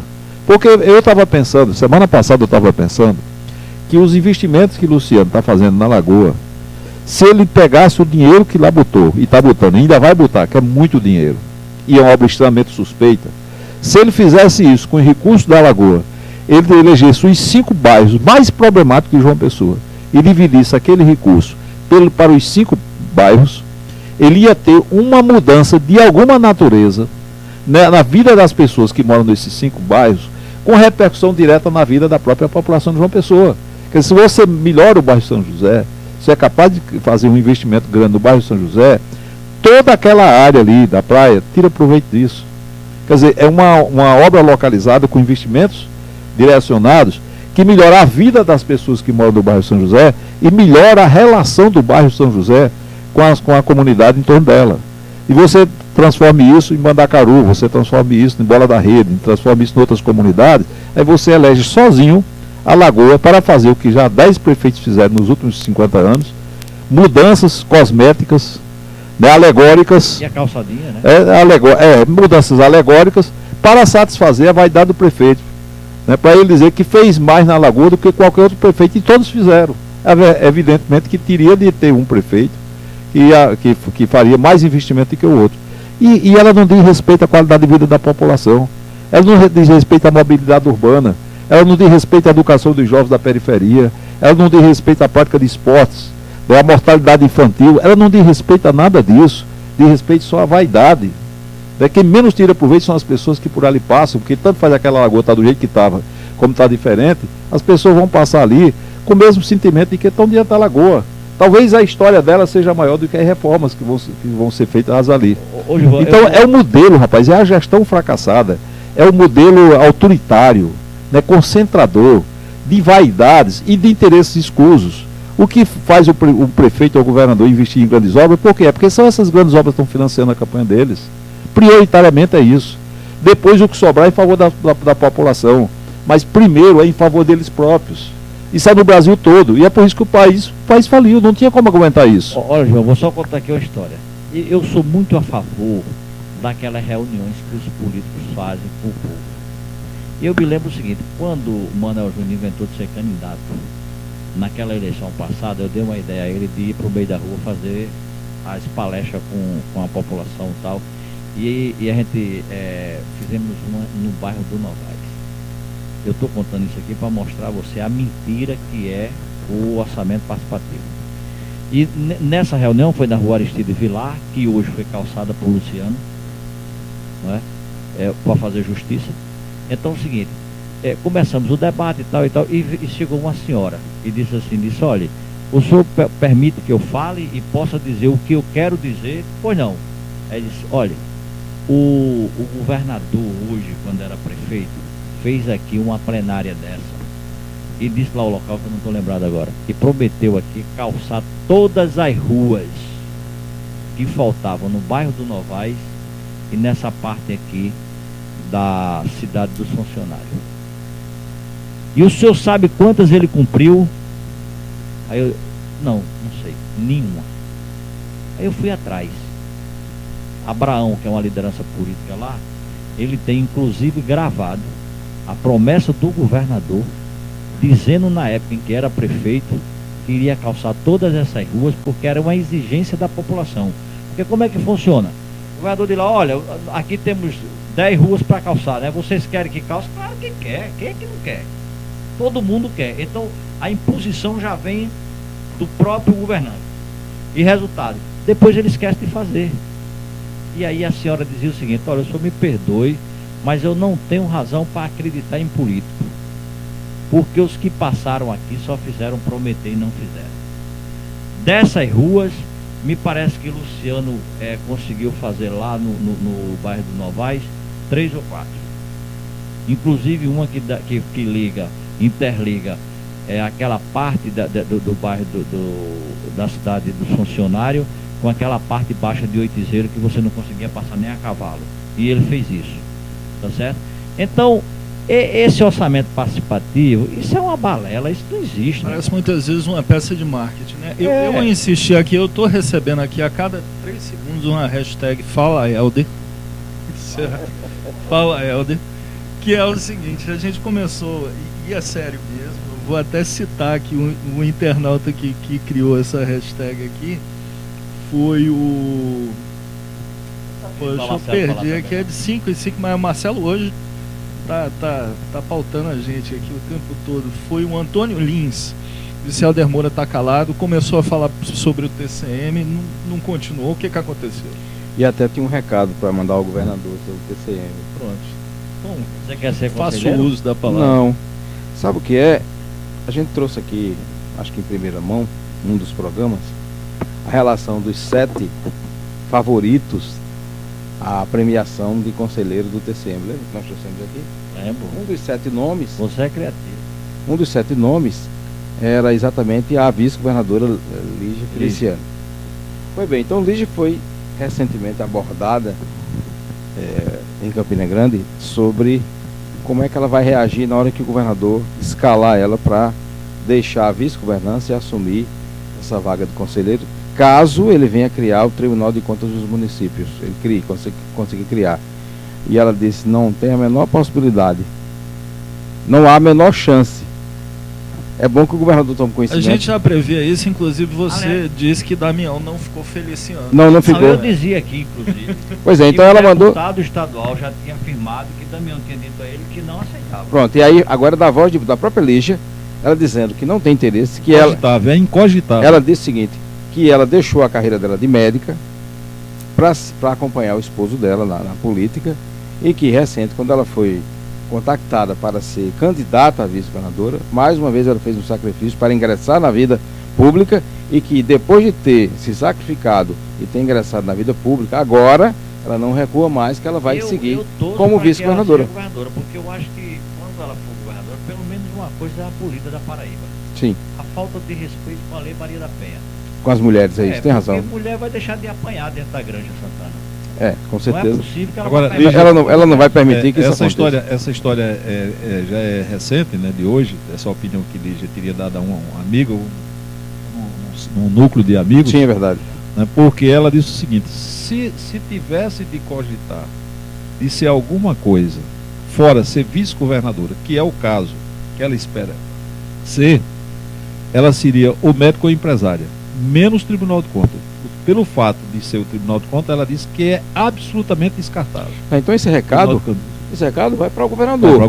Que ele está fazendo um esforço tão grande para criar o TCM. A gente sabe que um dos motivos basilares para criar o TCM é tirar a Lígia da vice-governança para ficar desimpedido e poder nomear a sua vice na Assembleia Legislativa, e nós sabemos que a vice da predileção do governador é a deputada Estela Isabel, porque uma vez que ele, em 2018, se dispõe a disputar alguma coisa, né, talvez a presidência da ONU, não sei, me parece que é, né, a presidência da ONU, me disseram que ele vai disputar a presidência da ONU.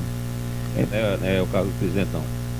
Não, né? Secretário-geral. Secretário-geral da ONU. Mas pode ser que crie essa para ele. Pode. O governador hoje é um. Se ele aumentar o Bolsa Família de R$32, ele vai ter uma grande chance. É um grande palestrante hoje mesmo. Você acha que Isabel é que pode ser a vice? Da predileção dele. Qual é a estratégia? Deixa eu contar. Ela é esquecida, né?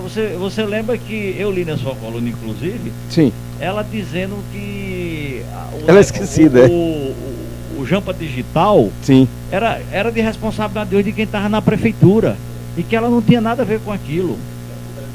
Mas me parece que eu vi, inclusive, na sua coluna, que não é o que diz o Tribunal de Contas. Aconteceu uma curiosidade. Ela é esquecida. A gente está transversando, mas é uma curiosidade que aconteceu, foi que ela concedeu entrevista, Janildo, dizendo que não estava envolvida no escândalo do Jampa Digital. Aí o que acontece? Isso foi publicado. Momentos depois que isso foi publicado, um funcionário do Tribunal de Contas do Estado me enviou um trecho do parecer do Tribunal de Contas do Estado em que cita diretamente a deputada Estela Isabel na condição de ex-secretária de Planejamento de João Pessoa, que ela teria autorizado o projeto e tal. Do TCU, sim. Jampa Digital, do STF. Olha, tem dois processos. Tem um do Ministério Público Federal, que está em segredo de justiça, está lá no Supremo, isso, porque tem foro privilegiado, que é o caso do deputado Agnaldo, e tem a questão do TCE por conta dos recursos municipais. Eu vou dizer só uma coisa. Eu tive acesso ao depoimento de uma das testemunhas do caso Jampa Digital. Maurílio conhece também essa testemunha. Uma pessoa que, na verdade, foi o primeiro cara que começou a denunciar essa história. E por um respeito, por um pedido dele, eu não vou falar o nome dele, até porque foi uma testemunha que foi que ajudou também a desvendar boa parte da história. E no depoimento dele, ele cita, aí a deputada Estela, se quiser discutir e acionar judicialmente para provar isso, acione a testemunha e a Polícia Federal. Agora eu estou dizendo que num dos depoimentos ela é citada, né, como planejamento responsável. Verdade. Pois bem, já que a gente foi até o Jampa Digital, voltando para o TCM, o que nós temos de novidade no TCM é que existem 3 deputados da base do governo que já se pronunciaram contrários. Assumiram publicamente que são contrários, que no caso é o deputado Ricardo Barbosa, o deputado Nabor e o deputado Jutaí Magalhães. João Bosco Carneiro, são 4 no caso, não é isso?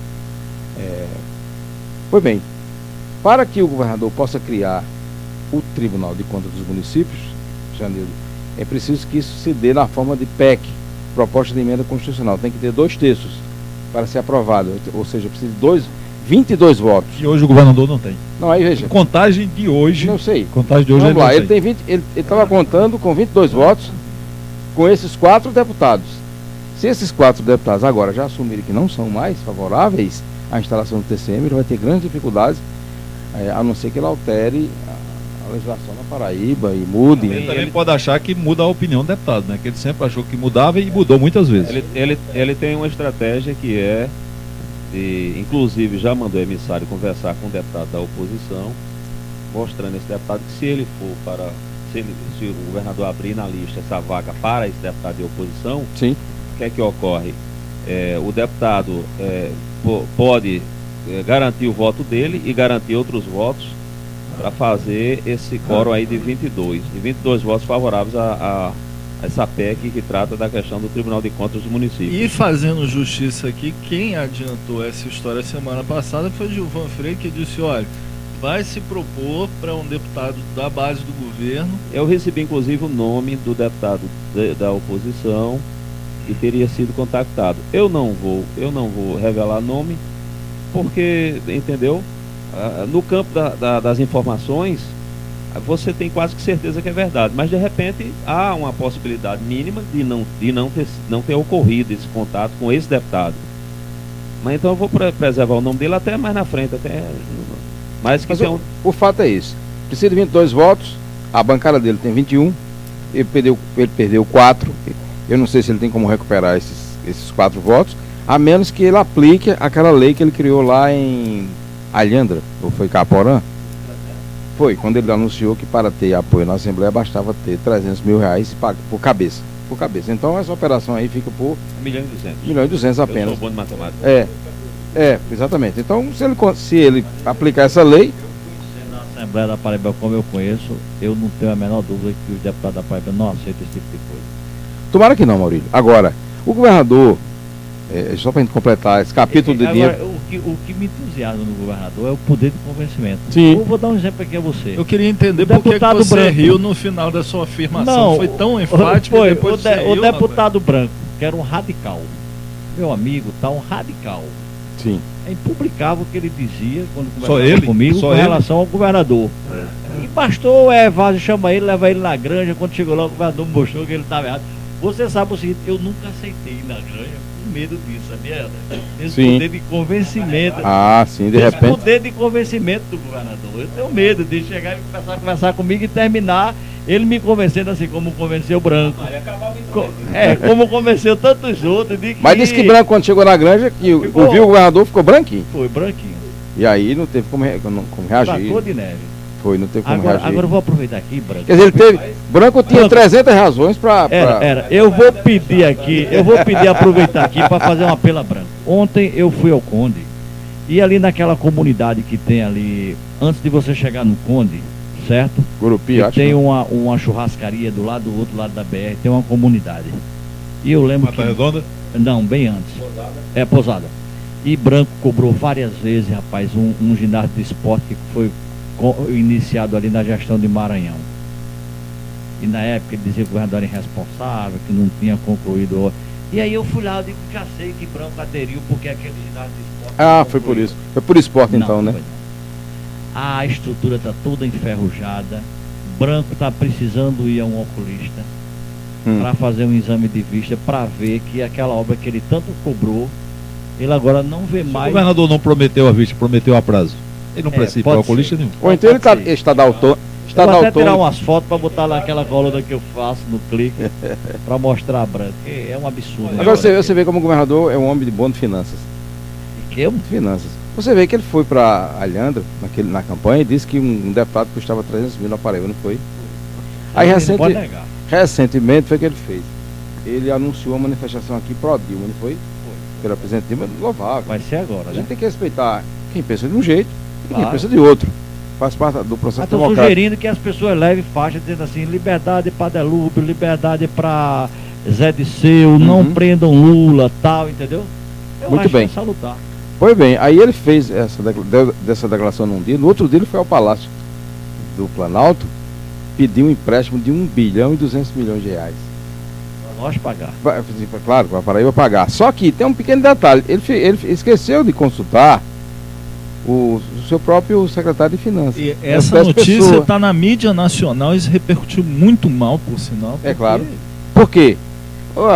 A Paraíba ultrapassou o limite constitucional de gastos com pessoal acima de 50%, 25%. Não pode contrair empréstimo, amigo. Está proibida pela legislação. Empréstimo, o governador vai ter que demitir.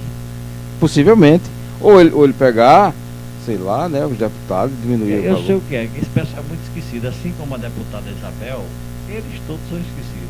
Mas, no caso, né? Agora veja, já existe um alerta, houve um alerta do conselheiro Fernando Catão, há poucos dias, que o governo não estava aplicando o que deveria aplicar com a educação. Também com o Fundeb. Percentuais abaixo do que manda a lei de responsabilidade fiscal, os limites constitucionais.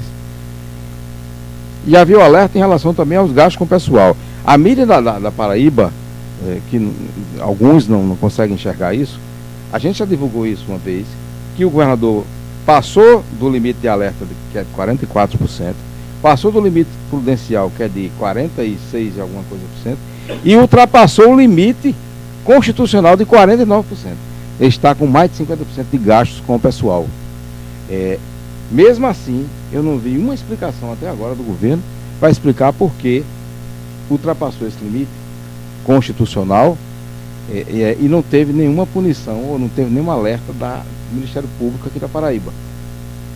Mesmo assim, E que foi a queixa de Ricardo Coutinho contra Maranhão no primeiro governo, né? Sim. Sistematicamente falando sobre dizendo que tinha encontrado o Estado quebrados, né? porque tinha ultrapassado a lei de responsabilidade fiscal. Agora, e mesmo assim, tendo ultrapassado, estando fora da lei, o governador foi a Brasília pedir dinheiro de empréstimo, o aval do governo federal para poder contrair empréstimo no valor de 1 bilhão e 200 milhões de reais. Por quê? Por que ele foi pedir dinheiro emprestado em Brasília? Porque se você pegar o balancete recente que o Tribunal de Contas do Estado trouxe, consolidado, agora de novembro, o governador está com um rombo nas contas de 500 milhões de reais.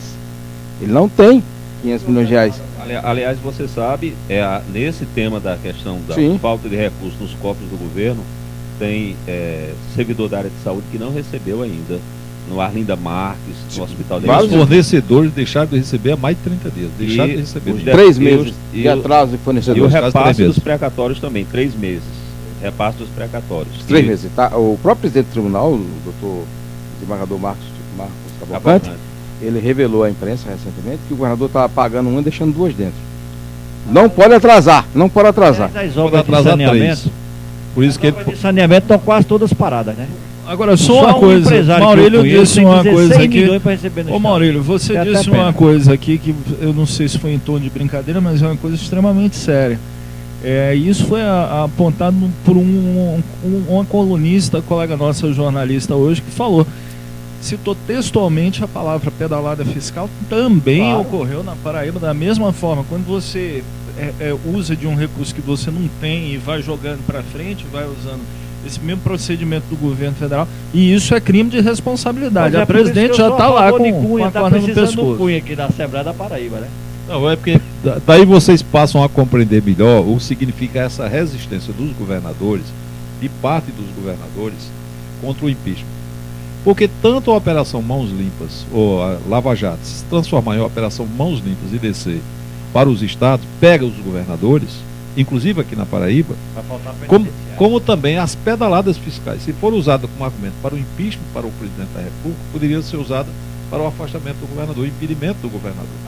Então, mas veja bem, eu estou dizendo que se o governador sofrer pelo menos uma tentativa de impeachment, seria a maior desmoralização dele e a descoberta de que ele faz o que a presidente fez escondido. Que é escondido também aqui ele faz. Então, tem duas questões nesse episódio da proteção que Ricardo Coutinho quer dar a Dilma. Uma, obter recursos federais. Ele está com os caixas vazios, comprometidos, sem pagar fornecedores, e o maior e o pior de todos os dramas que a Paraíba já viveu, em termos de população carente, desassistida, é o problema da água, que está apenas começando. E já é grave demais, está apenas começando. Culpa Ele de não- João Azevedo, que Ele é o não tem supersecretário, que recurso devia ter para cuidado fazer disso, isso. E depois o seguinte, ele vai ser tido como governador que em hora de grande crise da população, coisa que aconteceu nos anos 50, 58, ele não pôde fazer nada por ela. E contando as maiores vantagens que ele tinha organizado financeiramente o Estado, de que tinha uma grande gestão, de que tinha resolvido problemas de toda a natureza. Então, problema de água, problema de educação, problema de saúde, problema de segurança pública, ele não tem resolvido. E quando isso chegar, aquele cara que tem a falsa imagem de grande administrador fica reduzido a zero. Então, o que pode salvar a administração dele, e ele não está fazendo amanhã essa manifestação à toa, ele arranjou alguma coisa com Dilma. Tem a promessa de que algo vem para ele. Porque ele não vai fazer essa manifestação amanhã se expondo como ele vai se expondo perante uma opinião pública anti-Dilma, tá certo? Que censura todos os que defendem Dilma, e os que defendem Dilma não sobrevivem mais, não são incapazes de ir até a rua porque não tem público na rua, e por isso que Ricardo Coutinho faz uma operação pró-Dilma amanhã, confinado, dentro de um prédio, uma repartição de pública, uma né? repartição pública, Absurdo. usando os cargos comissionados do Estado, obrigando os servidores de cargo É dentro de um comissionado. teatro, né? Dentro do teatro, é um teatro, isso é um teatro. Foi bom ver isso. Isso é um grande. Eu não tinha me convencido que um era um grande teatro ainda. Mas você veja, o governador não vai à rua, porque ele não leva a gente na rua para Vai Dilma. ser uma comédia ou vai ser uma É trágica, tragicômica. Eles vão ser É uma maquiagem. coisa tragicômica, né? sem maquiagem? É porque você veja bem, ele usa um prédio público para uma manifestação política, usa os servidores que estão sendo convocados, com perda de expediente, Não vá não. para ele você- prestar uma solidariedade a Dilma, e através disso tentar vender um favor à troca de dinheiro. A troca de dinheiro que ele precisa urgentemente. O governador está aflito, está desesperado, está com problema de saúde acumulados, já vem com muitos problemas há muito tempo, problema de coluna, problema crônico de audição, Sol problema no também agora, paladar, né, problema Sol. no palato, problema de toda a natureza, problema nas articulações ósseas da face, né, e outros problemas graves também que o pessoal está cada vez mais comentando. Gente que sabe. O governador, por isso que ele é irritadíssimo, é por isso que ele é intolerante e por isso que ele é autoritário. Não bastasse o coração dele, que não é bom. O Demora disse que ele tem um coração bom. Mas Não ele sei está quem é o testando a Demora, mas popularidade dele, viu, Gilvan? né? Ele teve numa feijoada, ele e Luiz Torres. Agora, eu fiquei com pena. Eu acho que o governo está em crise por isso. Porque quando um secretário de comunicação chega em qualquer restaurante ou em qualquer evento, eu fui para o evento do Clique, fiquei com pena de Luiz Torres. Eu não dei atenção a ele que ele merecia, porque eu estava com o deputado Ricardo Marcelo, que é meu amigo. Eu admiro muito e gosto muito das pessoas E que honestas. gosta muito do programa, viu? Pois é. deputado Ricardo Marcelo? Então, eu estava dando atenção ao deputado Ricardo Marcelo, estava conversando com ele, aí quando eu não tinha visto direito o secretário Luiz Torres, mas quando eu olhei, ele estava isolado, coitado. Isso é uma prova de que aquela relação que foi publicada no Jornal da Paraíba não está sendo cumprida. Entendeu? Então não está sendo cumprida. E era no meio de Luiz Torres, né, que era um Pois evento é. de comunicação E do a outra é o PB. seguinte, eles botaram nas redes sociais o governador comendo farofa, não, feijoada, entendeu? E acha que aquilo é uma coisa do outro Com mundo. o secretário junto. Tal. Mas só tem eles dois mesmo. Me surpreendeu porque... É que fizeram até umas Enfim, piadas maldosas foi. lá e tal, que eu não quero aqui falar em nada disso. Esse não sai de zero. Aqui, a lapela, mas o candidato governador é João. E aí o governador, que nunca mais apareceu em lugar assim, mais simples, mais singelo, o negócio dele é reunião na Granja ou em Palácio ou em Brasília, a estratégia tem um sentido. Ele levou o candidato dele para comer na feijoada do João. A feijoada do João. Aí fizeram uma foto com a placa assim. A foto é produzida, alguém da assessoria foi, sentou-se a uma mesa distante, mais ou menos distante, e fez a foto e jogou nas redes sociais como se fosse um cidadão comum, um cidadão que estivesse lá e visse o governador almoçando lá. Não foi alguém do marketing mesmo que foi, sentou distante, fez uma foto lá do governador sentado à mesa lá com o secretário, com o candidato a prefeito João, e de fundo tem a plaquinha, feijoada do João. Então eu acho que é política. O governador está fazendo política já para o candidato dele. Não, no futuro a gente vai saber, né, o que é que tem nessa feijoada. Eu vi não uma conheço a pesquisa feijoada essa do semana. João, não. Eu vi uma pesquisa essa semana. Pela pesquisa que eu vi, o governador vai ter que trocar de candidato umas 10 vezes. Porque nem Estela e nem João, que é meu amigo, gosto muito dele. Acho o João uma das pessoas sérias do governo, certo? Quem imaginar que não tem... O João é uma pessoa séria. Agora, o governador Ricardo Coutinho lançou Estela na última campanha, Estela Isabel, na última campanha municipal aqui em João Pessoa. Ela parecia inexpressiva e sem capacidade de competir e quase chegava no segundo turno. Mas quase, né, João? Não, eu sei, mas ela teve voto. Competiu com um cara. Ela teve voto, ela Olha, disputou ele- igual com os demais concorrentes. Eu sei, mas... A diferença poucos votos. Olha, João, competiu com um cara que eu tenho o maior respeito por ele, até porque fui assessor dele o tempo todo e continuo sendo. Com a minha, se for candidato a qualquer coisa, eu voto com ele, certo? Que é Cícero. E a gente sabe das dificuldades que Cícero atravessou Veja bem naquela com quem campanha. ela competiu. Você está citando Pois apenas é. um nome poderoso, Então, né, Cícero? então é o seguinte... O outro poderoso, Zé Maranhão. Pois E ela chegou. Luciano começou muito inexpressivo, mas Luciano começou muito inexpressivo e cresceu por conta do apoio de Agra. Mas enfim, ela enfrentou Luciano e Agra, que na verdade era Agra na época, né? Enfrentou Cícero com todo o prestígio que ele tem na capital do estado e enfrentou José Maranhão. Sim. E ela chegou no final do primeiro turno quase igual a todos. Mas não foi para o segundo turno. É uma prova de que João Pessoa continua fiel àquela história de não dar os dois cofres à mesma pessoa. E você sabe disso como político que você é, que a última vez que João Pessoa deu os dois cofres a um governante foi quando Carneiro Arnaud foi prefeito dessa cidade. De lá para cá, Maranhão esteve muito bem do governo, perdeu a prefeitura. O próprio governador atual perdeu a prefeitura. Cássio perdeu a prefeitura. Ronaldo entendeu? também. Ronaldo perdeu.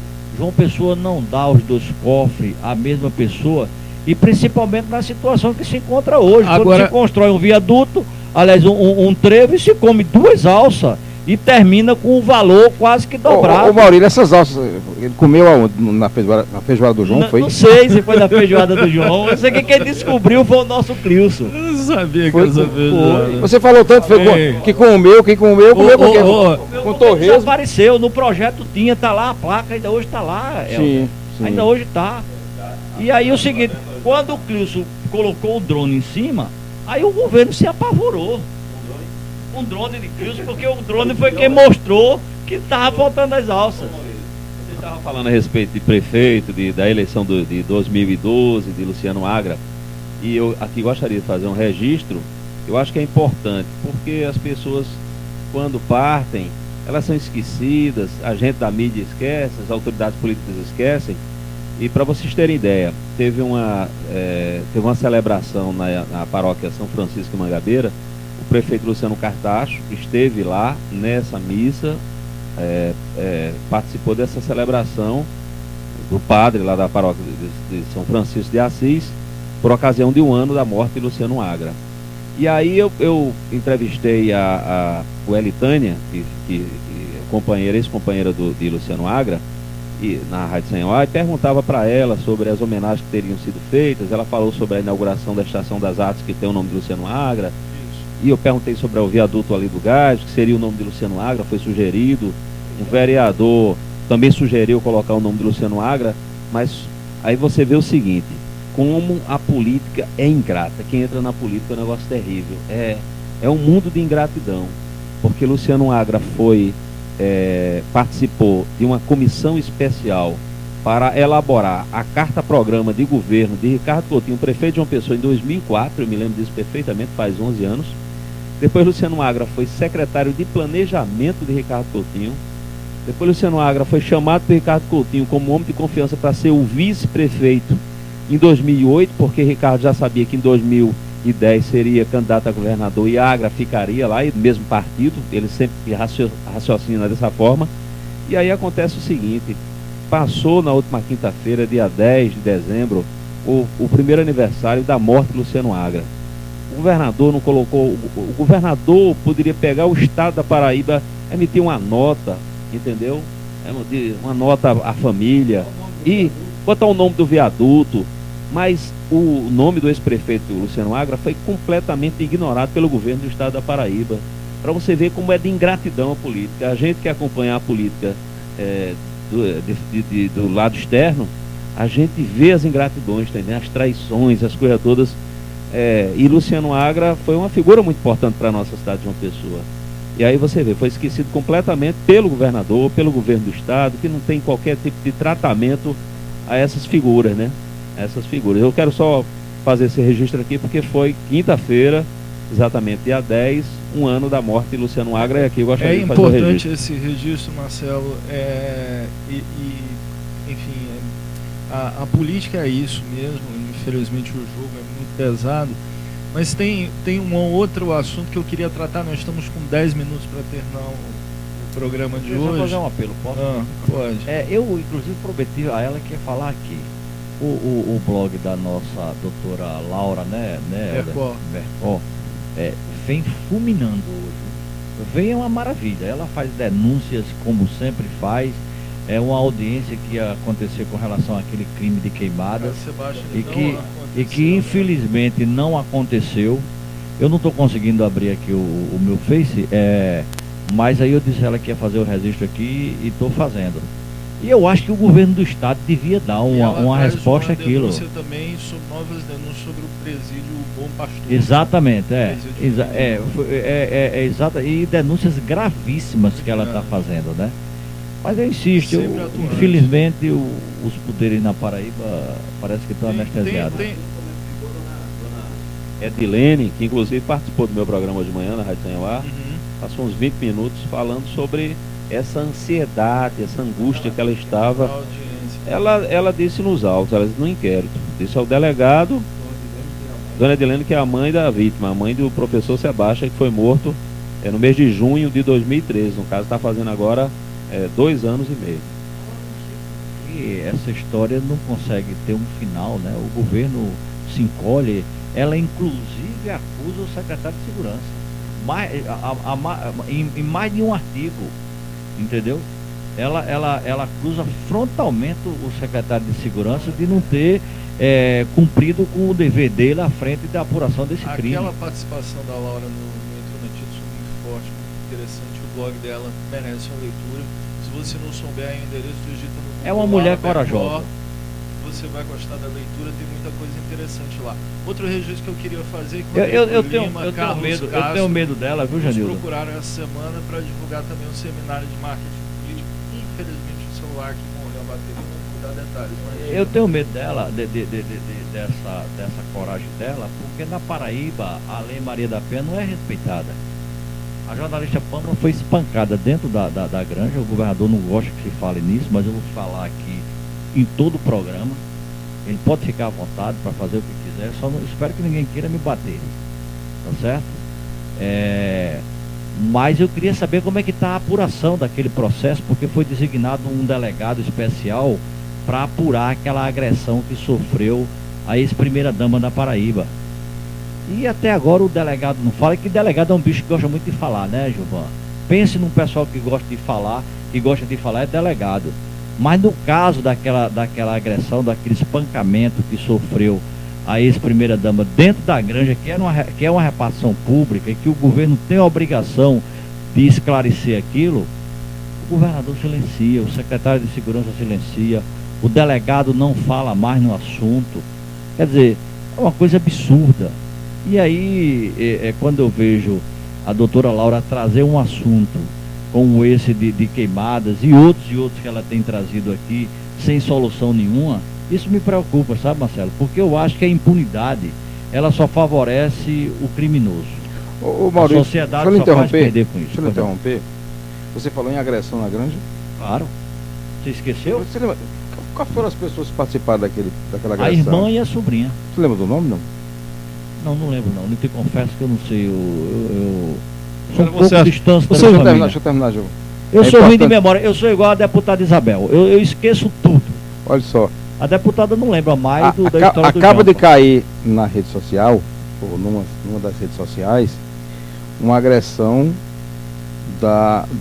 que o esposo da irmã do governador acaba de sofrer. Cunhado do governador. Cunhado do governador sofreu, ele está todo arranhado. De quem? Ele postou agora no Instagram, tá aqui, realmente tá bombando, como se diz. É Roberto Sabino. Tem esclarecimento a respeito da agressão, não? Não, tá. Eu tô chegando aqui, recebendo aqui várias mensagens. Eu acho. Parece que foi um negócio doméstico, uma coisa assim. Eu acho até, eu sinceramente, tomar um apanhado de mulher é uma coisa para mim que é normal. No dia que as minhas quiserem dar em mim, podem ficar à vontade. Eu não vou reagir, tá certo? Sim. Agora, feio é um governador permitir que uma ex-primeira-dama seja levada para dentro de uma repartição pública para ser espancada. E principalmente quando ela disse que foi raptada, que teve o telefone. O telefone dela apareceu, Helder? Não. Não? Não. Pois é, entendeu? Há essas coisas que precisam ser esclarecidas.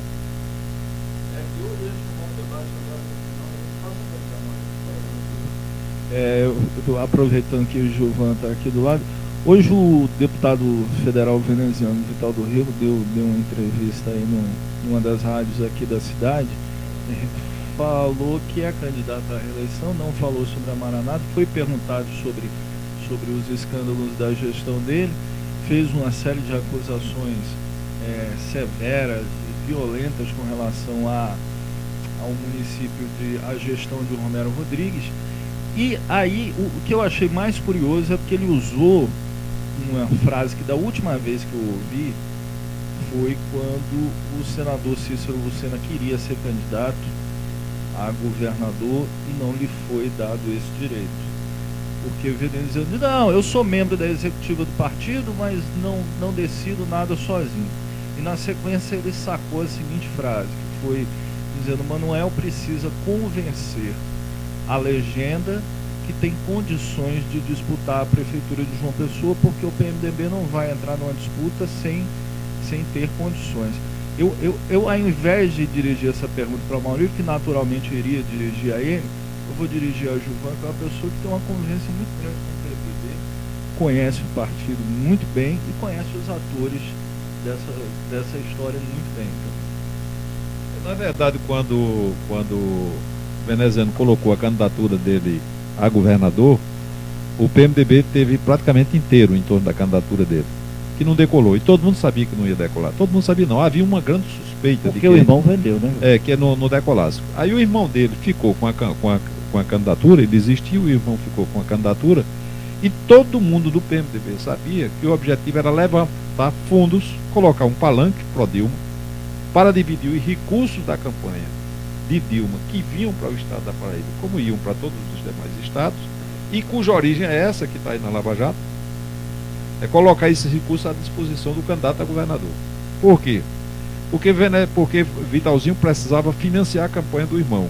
Claro. Ele era senador, não perdia nada se perdesse a disputa, e armou o palanque para financiar exclusivamente a candidatura do governador, a candidatura do irmão a deputado federal. E todos os deputados estaduais e federais do partido, inclusive o candidato a senador Zé Maranhão, ficaram desassistidos, porque ele usou o palanque para privilegiar a candidatura do irmão. Ora, isso criou um cisma partidário imenso, um fosso partidário imenso, de tal sorte que as pessoas, como era uma aventura, e uma aventura interesseira para atender a conveniências pessoais de veneziano e do irmão, o irmão já estava acertado para depois e dar esse voo de entregar o mandato dele de senador de volta à população, ou entregar a lira, o mandato que era dele. O irmão foi então para o Tribunal de Contas e veneziano ficou guardando o ranço das pessoas que não puderam votar no irmão dele, que nem acreditaram na candidatura dele quando ela naufragava visivelmente, e também o do irmão, que essa já era uma manobra financeira para financiar a campanha da família, que era a campanha do próprio Vitalzinho e do irmão, deputado federal, já que a mãe aceitou ser suplente do senador José Maranhão. Ora, ficou um ranço de Zé veneziano com relação às pessoas que não votaram nele, não acreditaram e não votaram nele. Então a declaração que ele dá contra Manuel Júnior é uma declaração antipartidária. Aliás, não, então, porque na verdade veneziano não está ligado ao PMDB, veneziano está ligado ao governador. Está ligado ao governador. Ele faz o jogo do governador. Então o jogo do governador na capital eu imaginava que era Maranata. É ter a candidatura própria. Então o veneziano deu uma declaração, não de líder partidário, mas deu uma declaração de dissidente partidário. E ficou subestimando o Manuel Júnior. Não, o Manuel Júnior, se ele provar que é viável, né, nós vamos ajudá-lo, vamos votar nele, mas ele não tem nenhuma chance.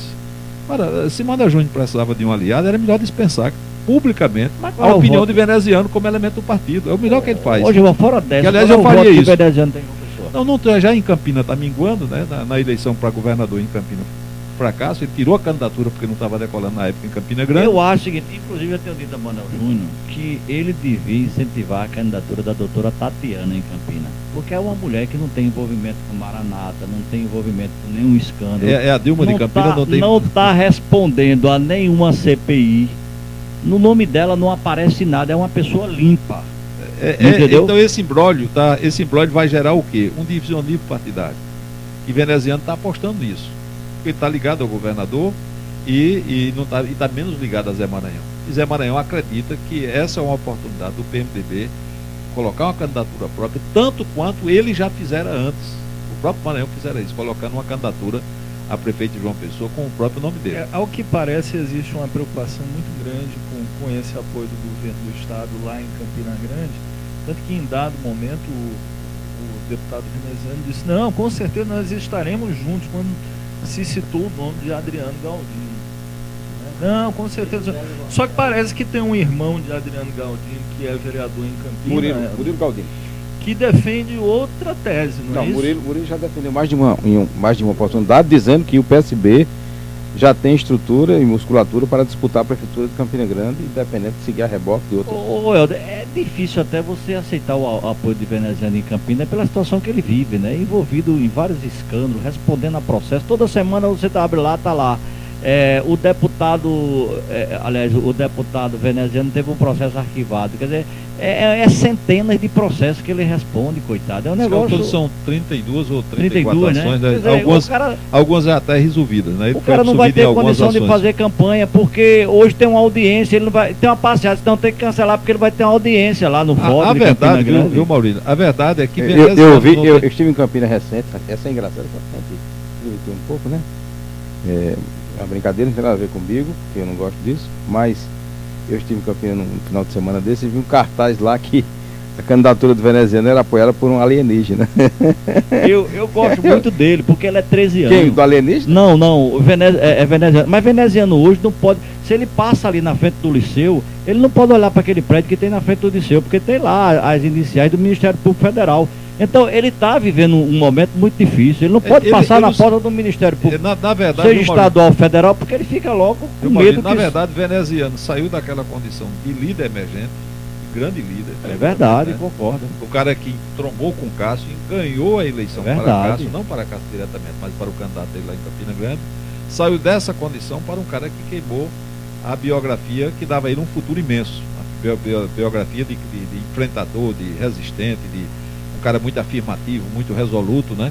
E a administração dele, especialmente a segunda administração em Campina Grande, não valorizou a biografia dele. Então o veneziano praticamente deixa de ser um aspirante a governador do estado. Se você colocar hoje numa disputa hipotética um nome como Hugo Mota, por exemplo, e um nome como veneziano, você vê que o nome de Hugo Mota poderá ter muito mais perspectivas, né, do que do próprio veneziano. Isso não se dava há uns 8 anos antes, né? O eleitor não aceita, assim. o eleitor, com todo o respeito, não imaginava isso. Com todo o respeito que eu tenho pelo deputado veneziano e pela amizade que eu tenho com ele, mas o eleitor não aceita os fracos.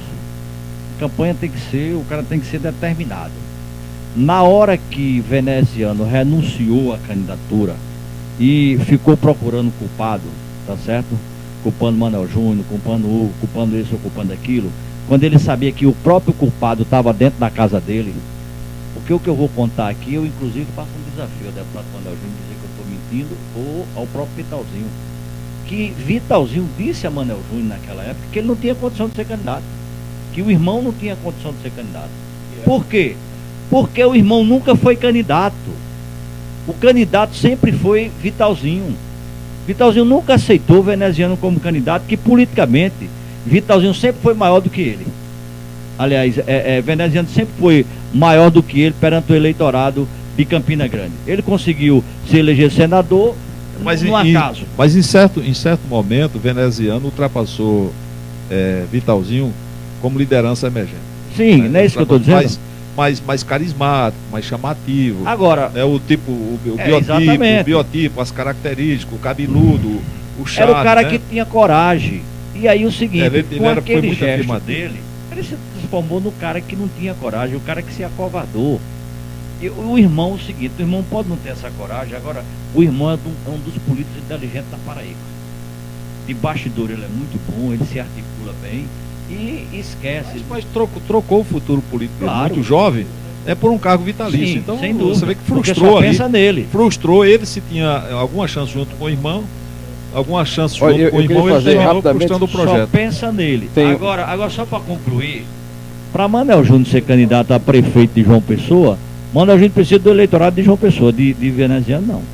Veneziano não tem voto em João Pessoa e nem tem decisão nenhuma no Diretório Municipal de João Pessoa.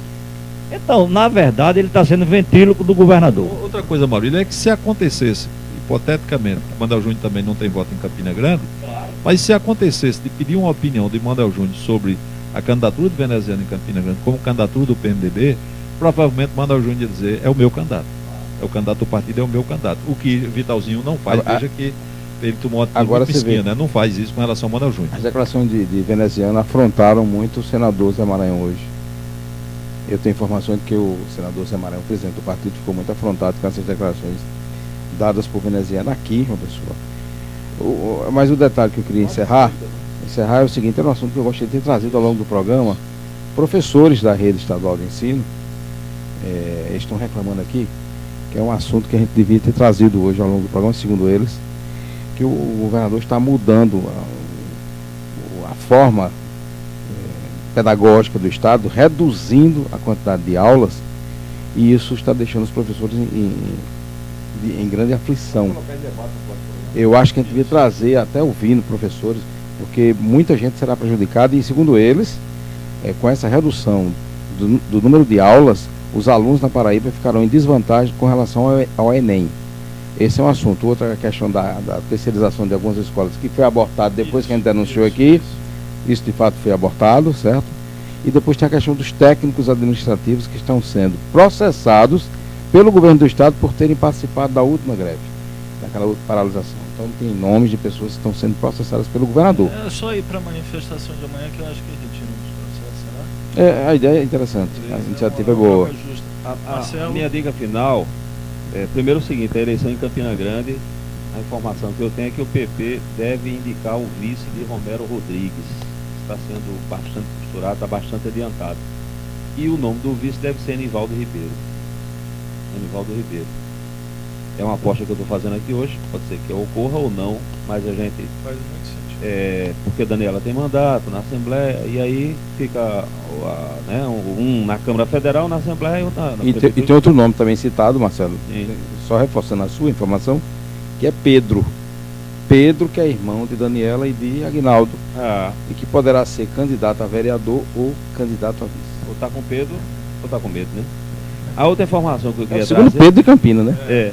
A segunda informação que eu queria trazer é, assim, prestar mais uma vez a solidariedade. Eu não sei se é bom ou ruim, porque quando você presta solidariedade, você revela, você expõe a situação de penúria em que vivem os servidores do IPEP, diante de uma situação do Tribunal de Justiça da Paraíba. A Tânia Bezerra, que é presidente do Sindicato dos Servidores do IPEP, esteve no meu programa, fez um apelo assim, entendeu? Um apelo bastante forte ao presidente do Tribunal de Justiça, o embargador Marcos Cavalcante, que colocasse para julgamento um agravo regimental, que é um recurso interposto pelos advogados dos servidores do IPEP, para julgar. Faz 3 meses que está lá engavetado no Tribunal de Justiça da Paraíba. E aí eles estão pedindo, julguem, e vai entrar em recesso. Exatamente, Maurício, vai entrar em recesso agora. Os servidores ficam naquele sofrimento. E o terceiro ponto é lamentar que no Brasil, até uma obra que seria para levar água para as pessoas que estão sofrendo e morrendo, os animais dizimados pela falta d'água, os ladrões no Brasil conseguem roubar. Quer dizer, essa operação da Polícia Federal agora, desvio de dinheiro numa obra de transposição de Rio São Francisco. Quer dizer, onde é que nós vamos parar? Não tem mais fim essa roubalheira no Brasil. É verdade, Marcelo. Bom, eu queria agora terminar o programa agradecendo a você, que nos ajudou até a resolver os problemas técnicos que a gente teve hoje aqui, a todos os internautas que entraram em contato com a gente através do WhatsApp. Foram tantas mensagens que meu telefone travou aqui, apagou tudo. Queria agradecer muito a todos vocês que assistiram, compartilharam o conteúdo, mandaram pelo WhatsApp para os amigos assistirem, chamaram a mãe, chamaram a família, chamaram todo mundo para assistir. Muito obrigado a todos vocês. O pessoal da grande. Exatamente, esse programa só existe graças a vocês, porque os intrometidos não somos nós, os intrometidos são vocês. Uma boa noite, muito obrigado.